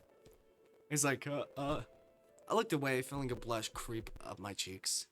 Well, you're back now, so I guess we've got a lot of catch up to do. Keithan smiled, the warmth in his gaze unmistakable. Yeah, we do. And I'm not going anywhere this time, so you better get used to having me around again. I rested my chin on my hand, watching Keithan recount stories of his time abroad. His words came with the usual charm, but there was something different about him. A softer edge to his tone, a lingering gaze that I didn't quite register as anything other than familiarity. You know, I said, smirking as I leaned back in my chair. I still can't believe you graduated with honors. What happened to the Keith who used to convince me to procrastinate on assignments? Keithan chuckled, the sound low and genuine, and it made me feel oddly warm. He grew up, I guess. But for the record, I still believe in strategic procrastination. I just had a little voice in my head reminding me to stay on track. I raised an eyebrow. A little voice, please don't tell me you're giving me credit for your success. The smile softened and his eyes seemed to linger on mine a moment too long. Well, it's what I give credit to. You've always been one keeping me grounded, even from a distance. I think about what you'd say when I wanted to give up. I blinked, caught off guard by the sudden tenderness in his voice. I awkwardly laughed, brushing it off. Wow, Keith, didn't know I was your motivating coach. Should have charged you for it. He laughed, but it wasn't the usual carefree sound. It was quieter, almost wistful. You were more than that, you know. You were like a home to me. No matter how crazy things got, I always felt like I could be myself with you. His words hung in the air, and I felt myself fiddling with the rim of my coffee cup, unsure of how to respond. That's really sweet, Keithan. I didn't know you felt that way. He shrugged, looking away briefly before turning his attention back to me. Yeah, I guess being away for so long makes you realize what you've been missing. I chuckled, lighting the mood. I hope you missed more than just my lectures on time management. His grin returned. But I didn't quite reach his eyes this time. Oh, I missed plenty more of that. Your laugh, your random rants about books and movies, the way you always ordered the same drink but acted like it was some big decision. Okay. God. That last one's like, yeah, that's me. I interrupted, feeling my cheeks flush under his steady gaze. You're starting to make me sound predictable. He shook his head, his voice dropping to a softer, almost reverent tone. Not predictable, just you. And that's more than enough. I laughed nervously, the weight of his words flying right over my head. Alright, Mr. Sentimental. Let's not get too sappy now. People might think you're turning into a softie. Keithan's lip, Keithan's lips, quirked into a small smile, but his eyes held something deeper, something I couldn't quite place. Maybe I already have. I tilted my hand, giving him a curious look. What was that? Nothing. His grin widening as he leaned back in his chair. Just saying it's nice to be back. I smiled, the warmth of his presence settling over me like a favorite blanket. It's nice to have you back, Keithan, really. For a moment we just sat there, the world around us fading into the background. I couldn't help but laugh, the tension melting away as we fell into an easy conversation. It felt like no time had passed at all, and yet there was a comforting sense of new beginnings in the air. To me, it was an easy comfort of an old friendship rekindled. We spent most of the afternoon catching up, sharing stories, and laughing about the old days. The outdoor seating area was bathed in the golden glow of the setting sun when we started. By now it had transitioned into a cool stillness of night, with streetlights casting soft halos over the tables.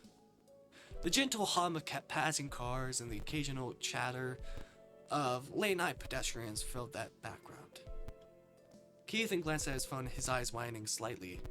Shoot, I didn't mean to take up so much of your time. Especially while you were working. He looked away, rubbing the back of his neck with a hint of embarrassment. Hey! I waved off his concern with a grin. It's no biggie. Minji's totally cool with it. She was the one who said I could take some time to talk, so don't feel bad, okay? My reassurance, Keithan perked back up. His sheepish smile returned. Well, in that case, send my thanks to your boss. She's got my eternal gratitude. I'll even leave a big tip to make it official. I laughed. Yeah, I'll let her know you're a man of your word. I'm sure she'll appreciate it. He leaned back in his chair briefly before stretching before he stood. The night air carried a faint chill, rustling through the nearby trees. Anyways, I really need to head out. Mother Goose is waiting for me at home, and you know how she is. Totally wart. I nodded knowingly. Still the same, huh? I can already hear her nagging in my head. Keithan, where are you? Do you know what time it is? He laughed, shaking his head. You're not far off. She's practically pacing by now. But honestly, I missed it. It's nice to be back with family, even if it comes with fretting and motherly guilt trips. Yeah, I get that, I said, smiling softly. It's good to have people who care, even if they drive you a little crazy sometimes. Keithan gave me a look, his tone softening. It's good to have old friends who still put up with me, even after all this time. I rolled my eyes, trying to brush off the sentiment before it got too sappy. Yeah, don't get all too emotional with me now. He smirked, leaning down slightly to meet my gaze. Too late. I'll save the waterworks for next time, though. Deal? Deal. I said, laughing as I stood with him and walking towards the edge of the seating area. Before stepping onto the sidewalk, he turned back with a playful grin. Oh, don't forget, you owe me a proper catch-up next time. And maybe a hug, if you're feeling generous. I shook my head, smiling. We'll see about that. Now go before your mom sends out a search party. He laughed, waving off as he headed into the night. The warmth of his presence lingered even after he was gone, blending with the cool night air and leaving me with a strange mix of nostalgia and something I couldn't quite place. As Keithan walked away from the outdoor seating area, I sat behind for a moment, watching him weave through the dimly lit street towards his car. The soft glow of the streetlights reflected off the sleek surface of the vehicle as he unlocked it and slid into the driver's seat. The engine roared to life, a low familiar sound that carried through the quiet evening. He didn't leave immediately, though. He paused. glancing in my direction through the window shield. For a brief second, our eyes met, and he gave a small wave, his smile illuminated by a faint glow of the dashboard. I returned my wave, standing there until the car began to roll forward, disappearing down the street with its taillights fading into the distance. A strange warmth lingered in my chest as I finally turned around, heading back towards the cafe's entrance. The night air was cool against my skin as I stepped inside, the transition from the calm of the outside world to the familiar coziness of the cafe grounding me. Closing the door behind me, I let off a soft sigh, still caught between the nostalgia of the day and the quiet anticipation of what tomorrow might bring. I stepped back into the air, to the cafe. The familiar aroma of coffee and faint chatter greeted me. Oh my goodness, my phone is about to die. Shit. Also, I have a new charger.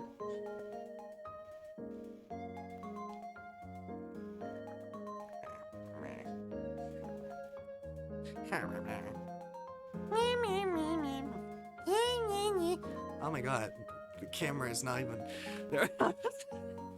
I just always do that, like the cat, you know.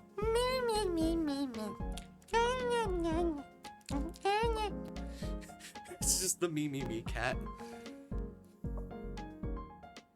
I love that video so much.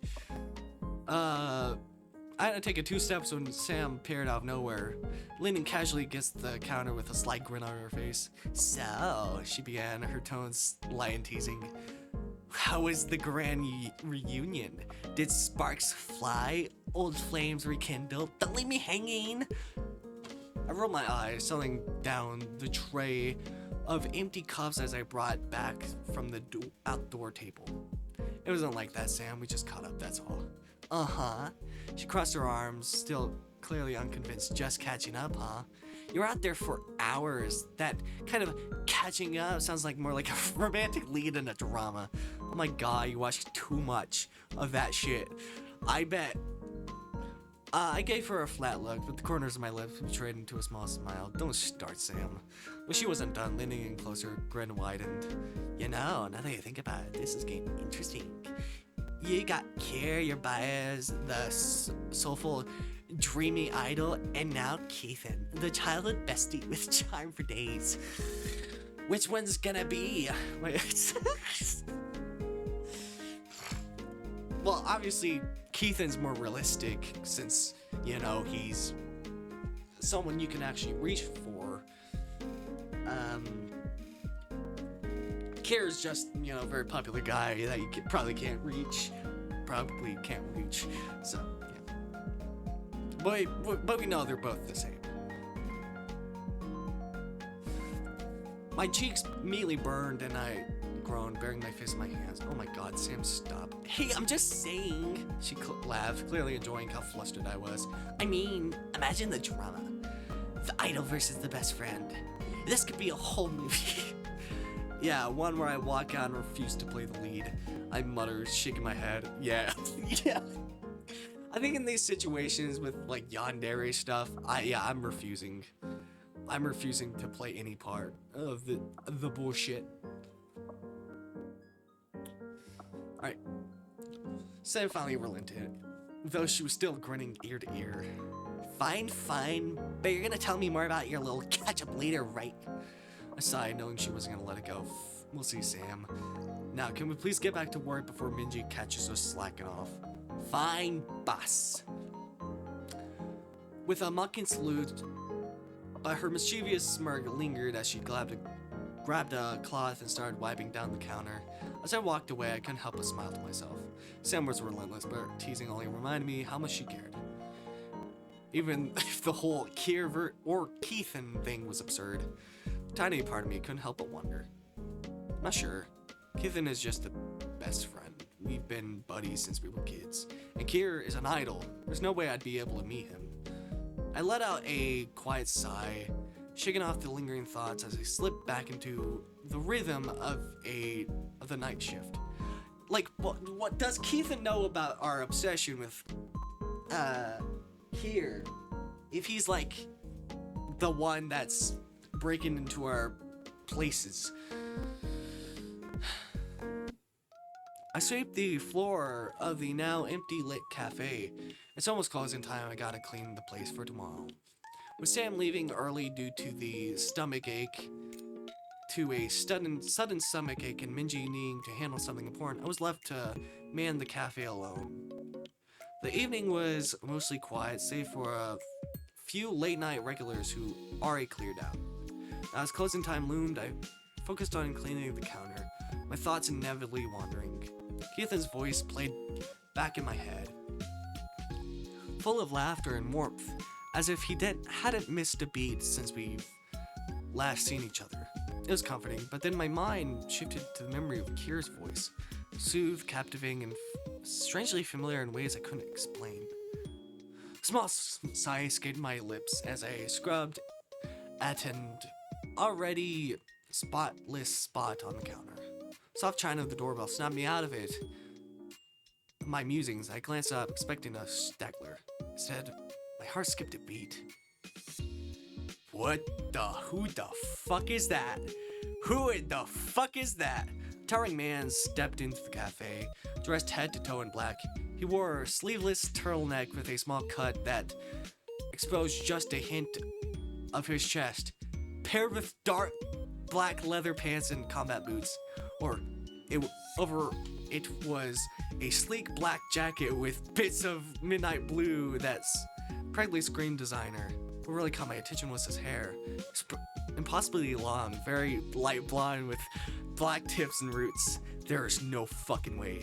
Then he saw me. Who is this? Is this Kier?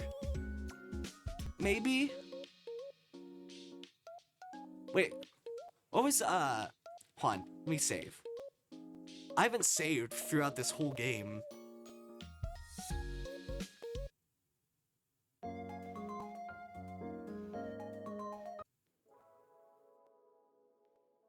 Okay, that's yellow eyes. But this person doesn't have yellow eyes, so I'm confused.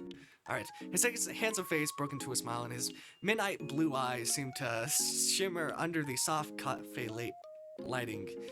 Like tiny stars were twinkling in them. Excuse me. He began, his voice soft and smooth. I know you're about to close, but can I place an order? It's just for 3 people.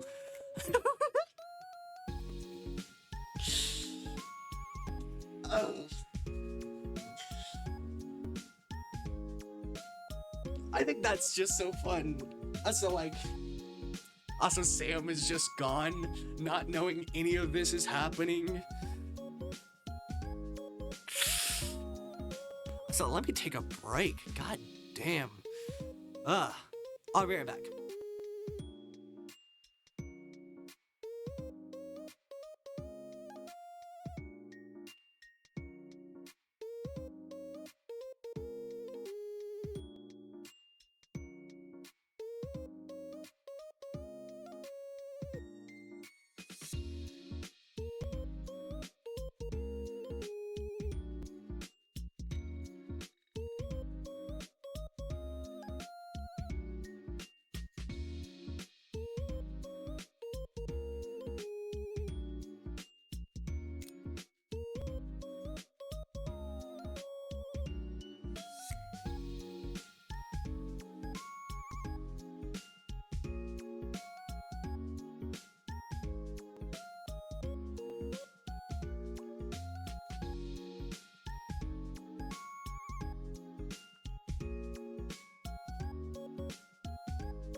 Hello?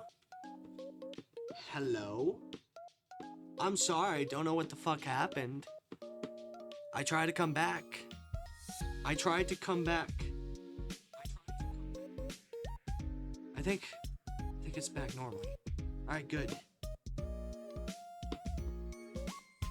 Let me do something real quick. Oh, hello. Hi. Hi. I need to do something else. Timestamps.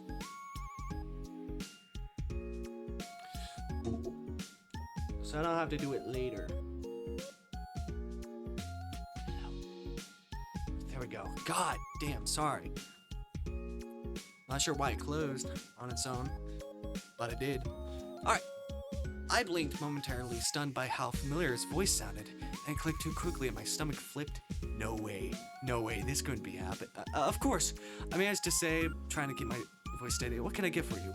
He stepped closer to the counter, glancing briefly at his phone before responding, 2 caramel lattes and 1 ice or Americano to go. I know, to go.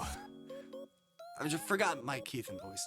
I nodded and playfully punching in the order, my hands felt shaky. Was it really him? He couldn't just have any sort of cover on. He just out there in the open. My hands fumbled on the screen, tapping the wrong buttons over. My heart beat quickened, and the shaking of my fingers grew worse. I couldn't contain my excitement anymore. It just couldn't overwhelm me. Like my whole body was shutting down from the sheer insanity of it. Without noticing, I felt a touch on my hand. So I looked up to see Kier leaning in closer, his face just itching from mine. His expression was gentle and tinged with worry. Hey, it's alright, take your time. His voice soft, his voice low and soothing. Just, if you're having a bad day, I don't mind waiting for my order. I could feel myself melting under his concerned gaze, rushing to my face. No, I'm fine. It's just that, before I can embarrass, Kier let out a deep variety chuckle. A fan. He teased, his lips curling into an amused smile. I slumped into defeat, my shoulders sinking as I gave a sheepish, apologetic look. Yeah, a huge fan. Actually, sorry if I made things awkward.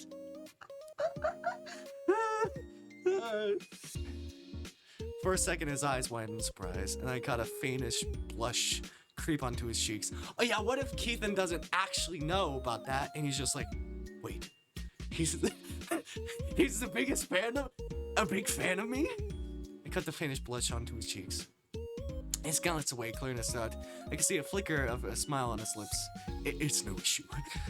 It's no issue. You know? I forgot my voice for Kier, God. It's no issue. He muttered. Then, as if he couldn't help himself, I hear him mumble under his breath, so it actually worked. Wait, what? Please over my head. I'm sorry, did you say something? Kier quickly straightened up, flashing me a grin that was half playful, half mischievous. Oh, no, nothing important. He said with a wink. I just mean I don't mind having you as a fan. I felt my cheeks heat up again. Before I can respond, he leaned a little closer, resting his elbow on the counter, propping his chin on his hand. His mind blue eyes sparkled with mischief. So he has boobs. We got some man boobs. Man boobs. Hell, man boobs. Oh my god. All praise the man boobs. All praise the man boobs. All praise the man boobs. All praise the man boobs. Alright. We're big fans of man boobs here, okay?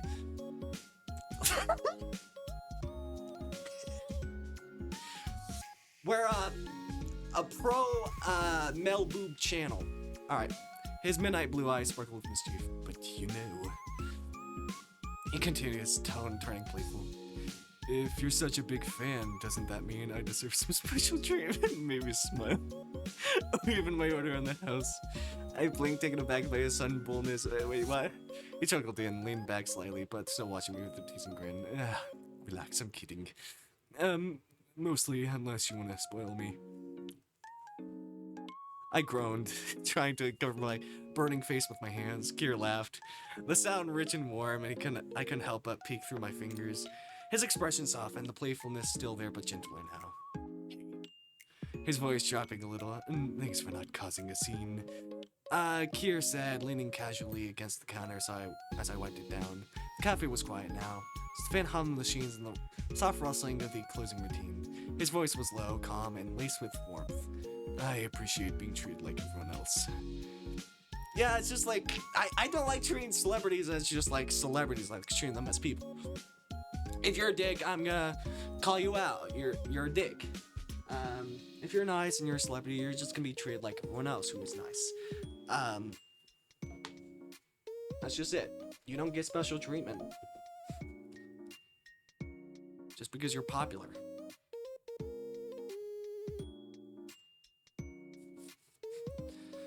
But yeah. If you do something shitty, you should be held accountable for it. Doesn't matter if you're rich or not. Doesn't matter if you're famous or not. You should be held accountable like everyone else.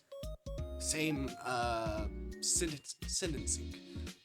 Let me turn that off. I fumbled with the rag in my hand, filling my heart race with its easy smile. Of course. I stammered, keeping my eyes down on the counter. I mean, you're just a customer, right? He chuckled softly, and the sound sent a flutter through my chest. It's just a customer. He'd reiterated, tilting his head slightly. Oh no, doesn't that feel a little unfair to say about your favorite celebrity? Hey, my cheeks burned, I looked away quickly. You're not really gonna let it go, are you? Nope. Nope. I'm trying to remember my voice for Keithan, but I can't. I can't do it. I can't do it. Fucking God. I keep like going into it, like a more extravagant voice. With a grin, his midnight blue eyes sparkling in the soft glow of the cafe lights. Not every day I meet someone who admires Mr. Beach fan. Kind of boosts my ego, you know? I tried to suppress the laugh but failed, the nervous tension in my chest loosening a little. Your ego? I feel like that's the last thing you need help with. Kier leaned in a little closer over the counter, his grin widening. Ouch, that hurts you, really. Kier leaned a little over the counter, his grin widening. So, if you're so worried about my ego, maybe you could balance it out. Say something nice to me. That's just gonna fucking make you more egotistical. That's my problem! I ducked my head, clutching the rag tighter. I don't think it's a good idea, I mumbled. Why not?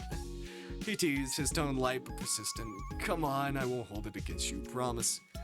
I bit my lip, feeling the heat rise in my cheeks before managing. Fine, your order was pretty normal. I'll give you credit for not being one of those customers. He let out mocking gasps, placing a hand dramatically over his chest. Normal? That's it? No, Kier, you're so talented. Wow, you're the most handsome person. I groaned, though my lips twitched into a smile. Stop fishing for compliments, I muttered, my voice soft and warm. Who says I'm fishing? Why am I blushing? I'm not the one being I am technically being flirted with, whatever. He countered smoothly. Leaning just a bit closer, his smirk tugged at the corners of his mouth. Maybe I just like hearing it from you. I froze. My breath hissed as I looked up at him. His gaze was steady, teasing but gentle. It left me completely unprepared. I stammered, felt my words slip away. He laughed softly, his voice rich and warm before pulling back. Relax.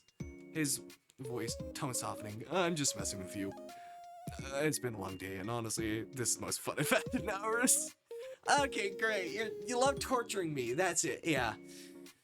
Not a great thing to do to a fan. Honestly, you're really, really disgusting of you. I'm gonna cancel you on Twitter.com or X.com or Blue Sky or wherever people cancel people anymore. I don't know. I'm gonna make a call-out post. They came to my work and beat me up. It's like, I didn't beat you up. Like, yeah, bro. Yeah, you did it. You can see those bruises, right? Like, come on. I busied myself by wiping the same spot on the counter. Avoiding his gaze, but feeling the tension in my shoulders ease. Well, glad to know I'm entertaining, I guess. I'm almost shyly. Kier chuckled again, standing upright. Hey, this place is closing, right? I need help putting the chairs up or something. I'm pretty good at manual labor. I blinked, looking up in surprise. Wait, what? You're serious? Why not? With a casual shrug. His smile was so effortlessly charming, it made my heart skip. You've been working hard. Besides, I figure if I help, maybe you'll like me enough to give me a free drink next time.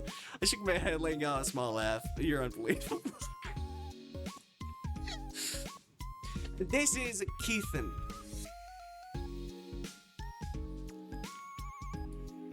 He is hot though. He is hot. He winked, grabbing a nearby chair and then flipping it onto a table with an exaggerated flair. I have been called worse. As we worked, he kept cracking jokes, and he held up a chair and said, "Do you think this is my good side?" Or when he tried to sweep, he mostly pushed dust around. You're terrible at this, I said, trying not to laugh as I took the broom from him. He grinned, leaning on the counter. Hey, I'm trying. Besides, I'm more of a motivational presence than an actual worker. You mean a distraction? I corrected, smiling despite myself. Same thing. He smiled with a shrug, his grin growing, but at least I got you to smile.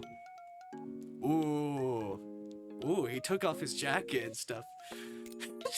Sorry. Oh, God.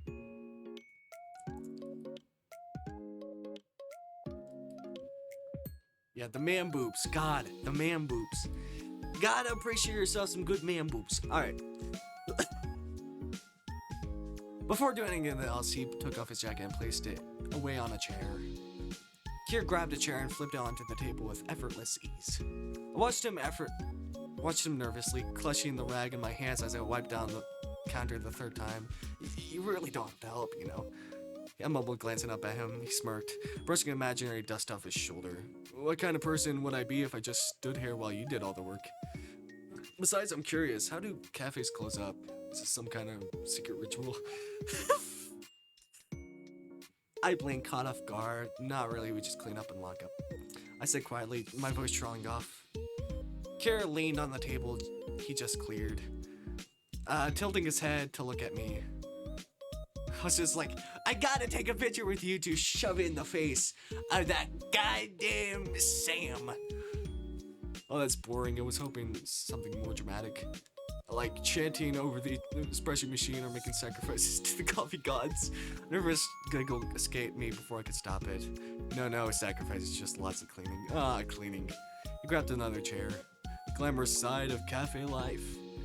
Maybe I'll add it to my resume. Professional chair flipper. What do you think? I bit my lip, trying to stifle a laugh. You're really not taking this seriously. Me? Not serious? He feigned offense, hugging the chair like it was a trophy. I'll have you know I'm dedicated to my craft. Look at this technique. I couldn't help but laugh softly. My nerves began to fade. You're ridiculous. I muttered, shaking my head. Ridiculously helpful, you mean? equipped, placing the chair on the table with a flourish. He let out a cheeky grin before putting his jacket back on. I started sweeping the floor, my head steady as my graphics grew. Kier grabbed a broom from the corner and began tempted to join. His sweeping was less than effective. "You're doing that all wrong." I said the words, slipping out before I could think. He looked at me with wide eyes, his expression mock hurt. "Wow, what a crushed guy's spirit." No, I didn't mean it like that," he stammered, moving my hands in panic. He glanced down at the floor and then back at me with a lopsided grin. "I guess I'm not cut out for this after all. Maybe I'll stick to being a devastating handsome instead." I ducked my head, face warming. "You're impossible," and yet... He leaned on the broom like it was a prop. "Here I am." With a smile. "Why are they dog barking? No one's here. No one's here. Dogs!"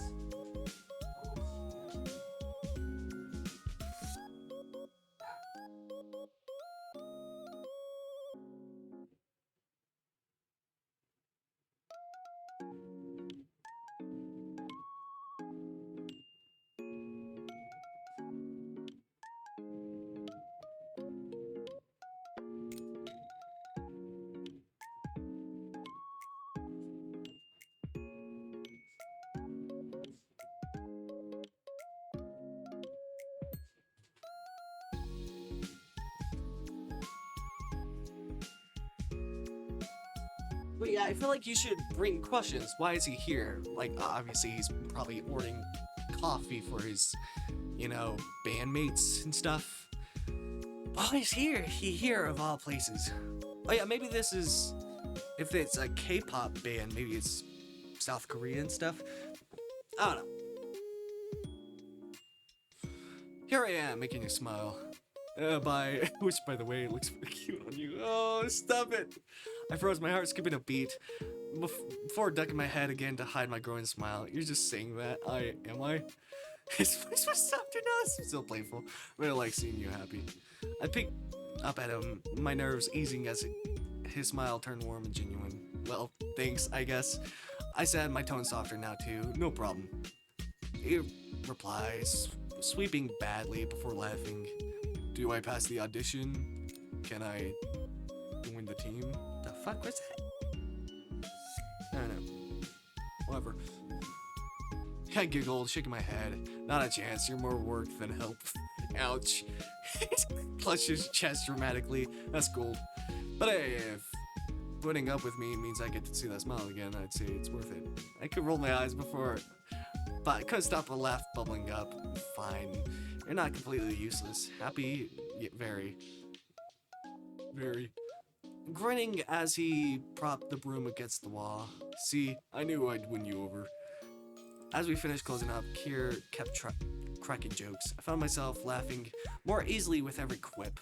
By the time the cafe was ready to lock up, my nerves were long gone, replaced by the warmth I couldn't quite place. "Thanks for the help," I said shyly as we stood by the door. "Anytime."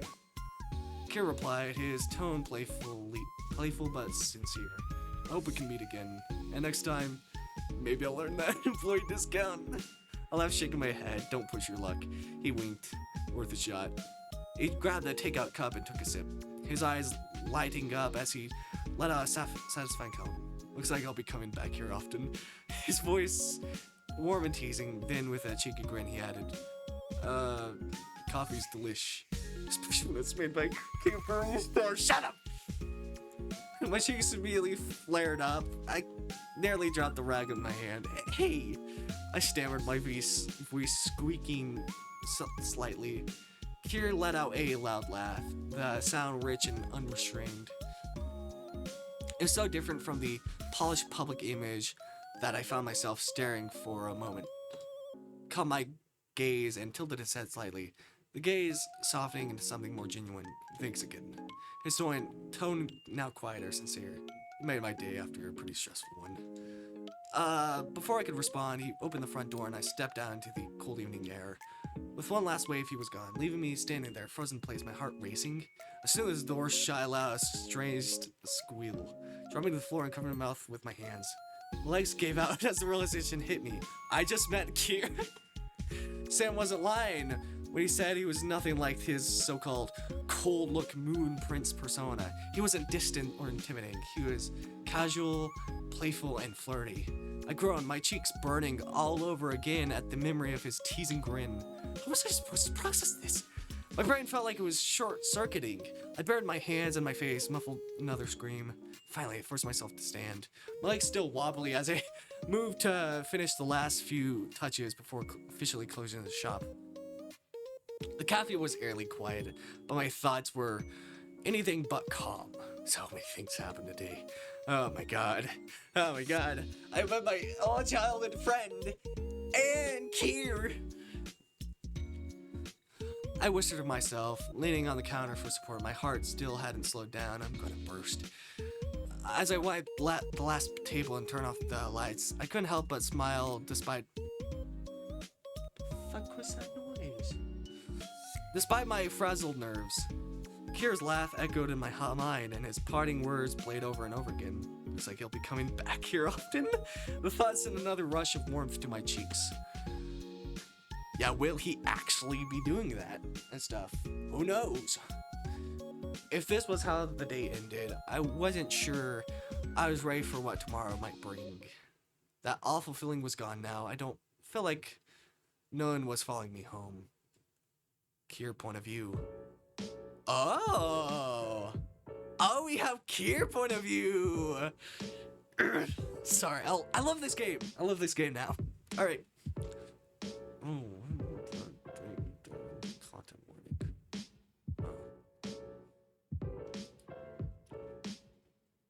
Okay, his like other group members and stuff. Kier climbed into the black van, carefully placing the takeout cups in one hand. Min was slumped against the seat, fast asleep, I guess that's Min, while Oriel followed behind, holding a small bag of takeout. Sorry for making you wait, Oriel said, slamming the van door shut. His tone was apologetic, though tinged with his usual calm demeanor. I had to get takeout, and Min, he paused, glancing at the red head asleep. Oh, he's out cold. Kier chuckled softly, placing the takeout on the folding table attached to the behind the car seat. It's fine, Hyung, no rush. He leaned back against his seat with a small smile. Anyways, I got you guys coffee. At the mention of coffee, Min stirred his head, lifting groggily. His voice broke the quiet. Just like, coffee? That's me. Min is me. He's my persona. There you go. He's my persona now. Min is my persona. Okay. Is one of them an American iced Americano? Kier raised a cup with a faint grin. Ice kind of melted, but it's still cold. Min extended a hand lazily, still too tired to fully sit up. Oriel reached for the cup instead, carefully passing to the main dancer. The moment Min took a sip, his tired body seemed to relax, a satisfied sigh escaping his lips. Finally, he muttered, his voice still gravelly from sleep. Oriel chuckled to the side, shaking his head as he slid into his seat. My dance really wiped you out, huh? Min rested his head against the window, taking another sip of his drink. That crazy woman.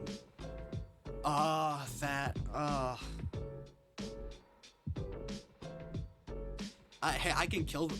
Sorry. That was fucking, like, hey, I can kill them for you. I don't know. Or stop them for you. Or can, you know, just throw them somewhere farther away in the desert. I don't know what the fuck I'm talking about. Why am I being like a fucking insane person? God, I'm saying horrible shit and acting like it's normal. His tone sharp with lingering irritation. She's delusional. She thinks I'm her destiny or something. Van grew quiet for a moment as the weight of the earlier incident settled in. Oriel's calm demeanor faltered slightly, his brows furrowing. He glanced at Kier, who was busy unpacking the takeout. Right. Oriel said softly, his voice more serious now. The whole mess turned the company upside down. Did they really just overhaul the entire staff because of it? Kier nodded, his expression neutral, though his movements were slower, more deliberate. Yes, Kier's been on high alert ever since. Man exhaled, his frustration still palpable. It's exhausting, he admitted. But I think about how much easier things were before all of this. He gestured vaguely, his hand still gripping the coffee cup. Oriel leaned, resting his elbows on his knees. Easier maybe, but none of this is your fault, man. You're not the one causing these problems. Kier glanced up from his seat, his usual playful smirk replaced with something softer. Yeah, Young's right. Don't let one person ruin what we've worked so hard for. He paused, then added a grin, trying to lighten up the mood. Besides, you won't survive a day outside this life. You'd be crawling back for an iced Americano by noon.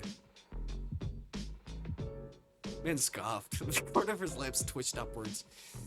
Says the guy who can't go 10 minutes without stealing a sip of my drink. Oriel laughed, the tension in the air easing as he sat back against his seat. The two really can't go 5 minutes without bickering, can you? Kier shrugged, his grin widening. It's part of the charm. As the van began to move, the three of them settled into a more comfortable silence. The earlier stress seemed to fade, placed by the familiar camaraderie that always pulled them into the hardest days. The driver, who had been quietly listening until now, finally chimed in, his voice light and teasing. Speaking of surviving this life, your manager told me to pass on some news. Three of them turned to look at him. Curiosity piqued. The driver glanced at them through the rearview mirror, a small grin on their face. Apparently a famous chef reached out. She's inviting you to her restaurant tomorrow night to celebrate your latest release. Said it's on the house too. Kier's eyes widened, his grin lighting up his face. Wait, seriously? Which chef? Driver shrugged, trying to play it cool. Someone big, Nim Inju, but your manager seemed pretty excited about it. Told me to make sure you guys don't have plans. Oriel leaned back, crossing her arms with a soft smile. Oh, that's gonna be something to look forward to. Manton raised his cup in a mock toast, his grogginess giving way to a faint smirk. Free food? Guess I'll forgive the universe for today's chaos. Kier laughed, nudging Min's shoulder lightly. You're only in it for the food. And you're not. Min is me. Min is me. If I was just some K-pop idol, he's me. Min shot back, earning another laugh from Kier. Oriel shook his head at the banner, his expression softening. I forgot to check, but have you seen Sunny's update on the collab? Oriel snapped his fingers, as if the collab hadn't been something that had plagued his mind the moment it was presented. Definitely, it's gonna be amazing, I tell ya. She's the leader of the Ooples for a reason. Min spoke up, nodding in admiration and awe. I've heard she's mostly done work on her own. Can you handle a senior son? Kier eyed Oral, a playful smirk on his lips. Haha, very funny. She's the best there is. Oriel shook his head, a smile tugging at his lips. This collab is gonna be the collab of the century. The Sunshi isn't gonna deter him. Min declared, rolling his eyes. Alright, don't hound me. Kier held up a hand in mock surrender. A smirk still etched onto his lips. Alright boys, let's get home first. Tomorrow's gonna be interesting. Van eased to a quiet hum of the road as the three of them fell into a comfortable chatter. with earlier tension replaced with anticipation for what the next day might bring. Oh, right, speaking of Nim Inju, I heard her son is back in the country. Wait, is Keithan the son of Nim Inju? Exchanging curious glances. He has a son? His tone was casual, but there was a spark of interest in his eyes. Oriel nodded, a small smile tugging at his lips. Yeah, he says he mostly stays out of the public eye, but you know the media loves to dig up anything they can. Min tilted his head thoughtfully. What's his name again? I remember she married a foreigner. Now I'm curious. Oriel's grin widened slightly, as if savoring the build-up.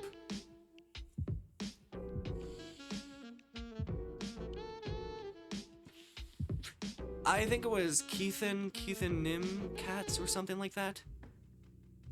Kier's expression froze, his usual calm demeanor slipping for a split second. His jaw tightened, but the other two didn't seem to notice that they kept talking. So he's been abroad all this time? Yeah, in the States, studying, I think. Word he came back a month ago and he started making appearances here and there. Good for him! With a degree and that kind of family backing, he'll probably land himself a solid career. Being a hair doesn't hurt either. Kier's fist clenched under the table, his mind racing. Keithan. He's back.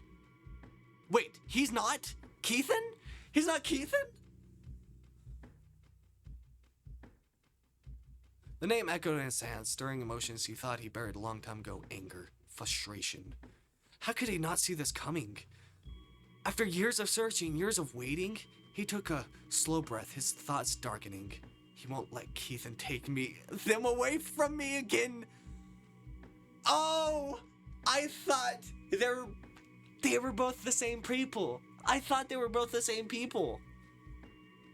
Damn. So Kier is not Keithan, and Keithan is not Kier. I thought it was gonna be like that. Damn. Oh, that is fucked. So, wait, how does he know who we are? Wait, how does Kier know who we are? If he isn't Keithan, if he isn't secretly Keithan, how does he know who we are? I'm so confused. Maybe we have like a fan count that we show that we like Kier or something. Maybe he follows that and he really liked us, so he stalks us. I don't know. That's so interesting. I thought it was gonna be like that. That's what I thought this whole time, that Kier was Keithan. Damn. What? I have no idea. I'm so that is such a bombshell, man.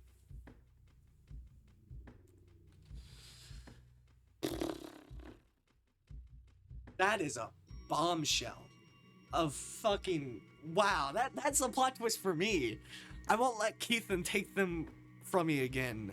The memory of being separated still stung, and he won't about to let history repeat itself.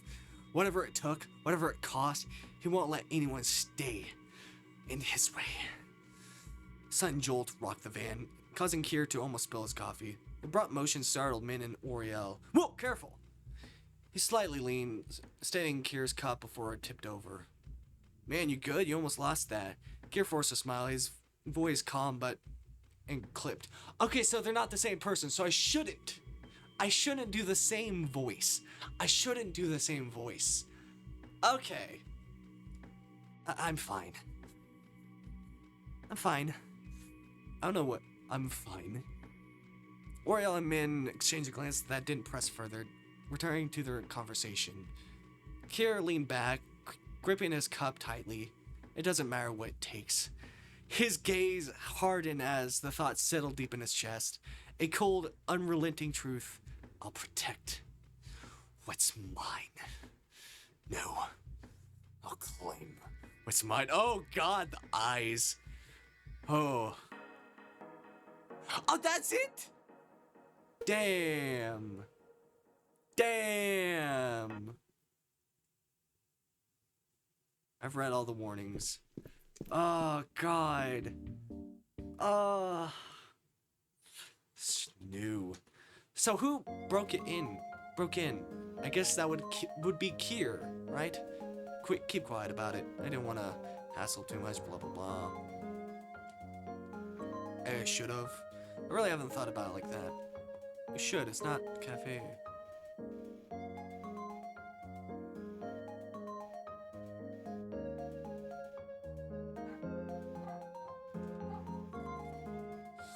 Ooh, what do you mean?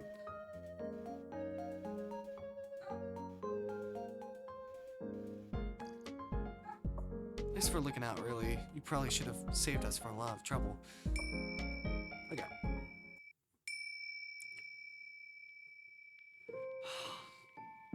That's so interesting. I want to see more of this.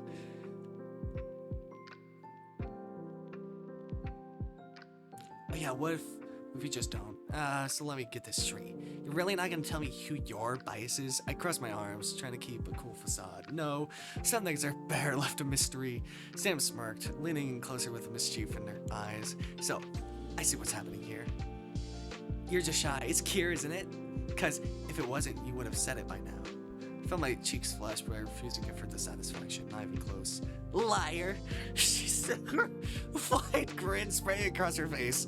You're Tully Spin, are you? The cold heart moon prince. Sam, drop it. I groaned she was gonna let up. A minute, just a minute. She teased, poking my arm playfully. I sighed, defeated, as she wiggled her eyebrows playfully. Okay, yes, it's Kier. Happy now? Alright.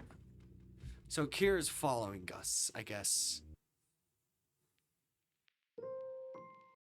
Any more choices or paths, I guess.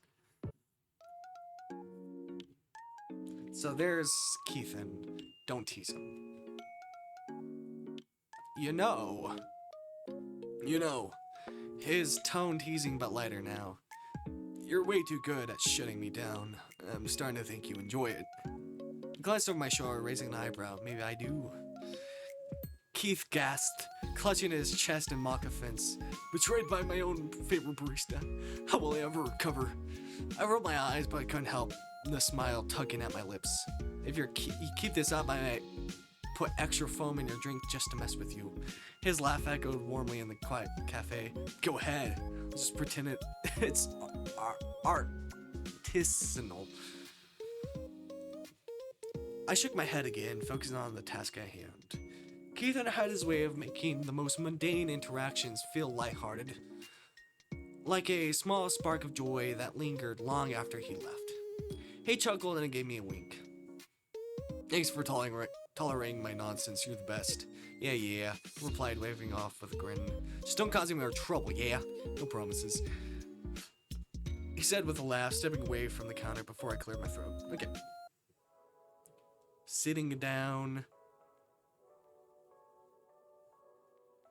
Alright.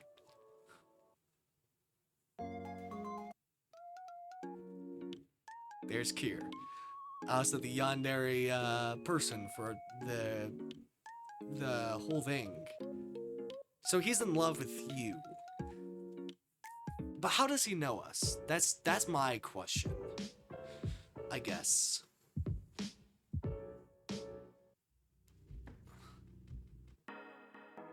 So he's very against him loving us and stuff. Oh, what the hell happened? Sorry about that.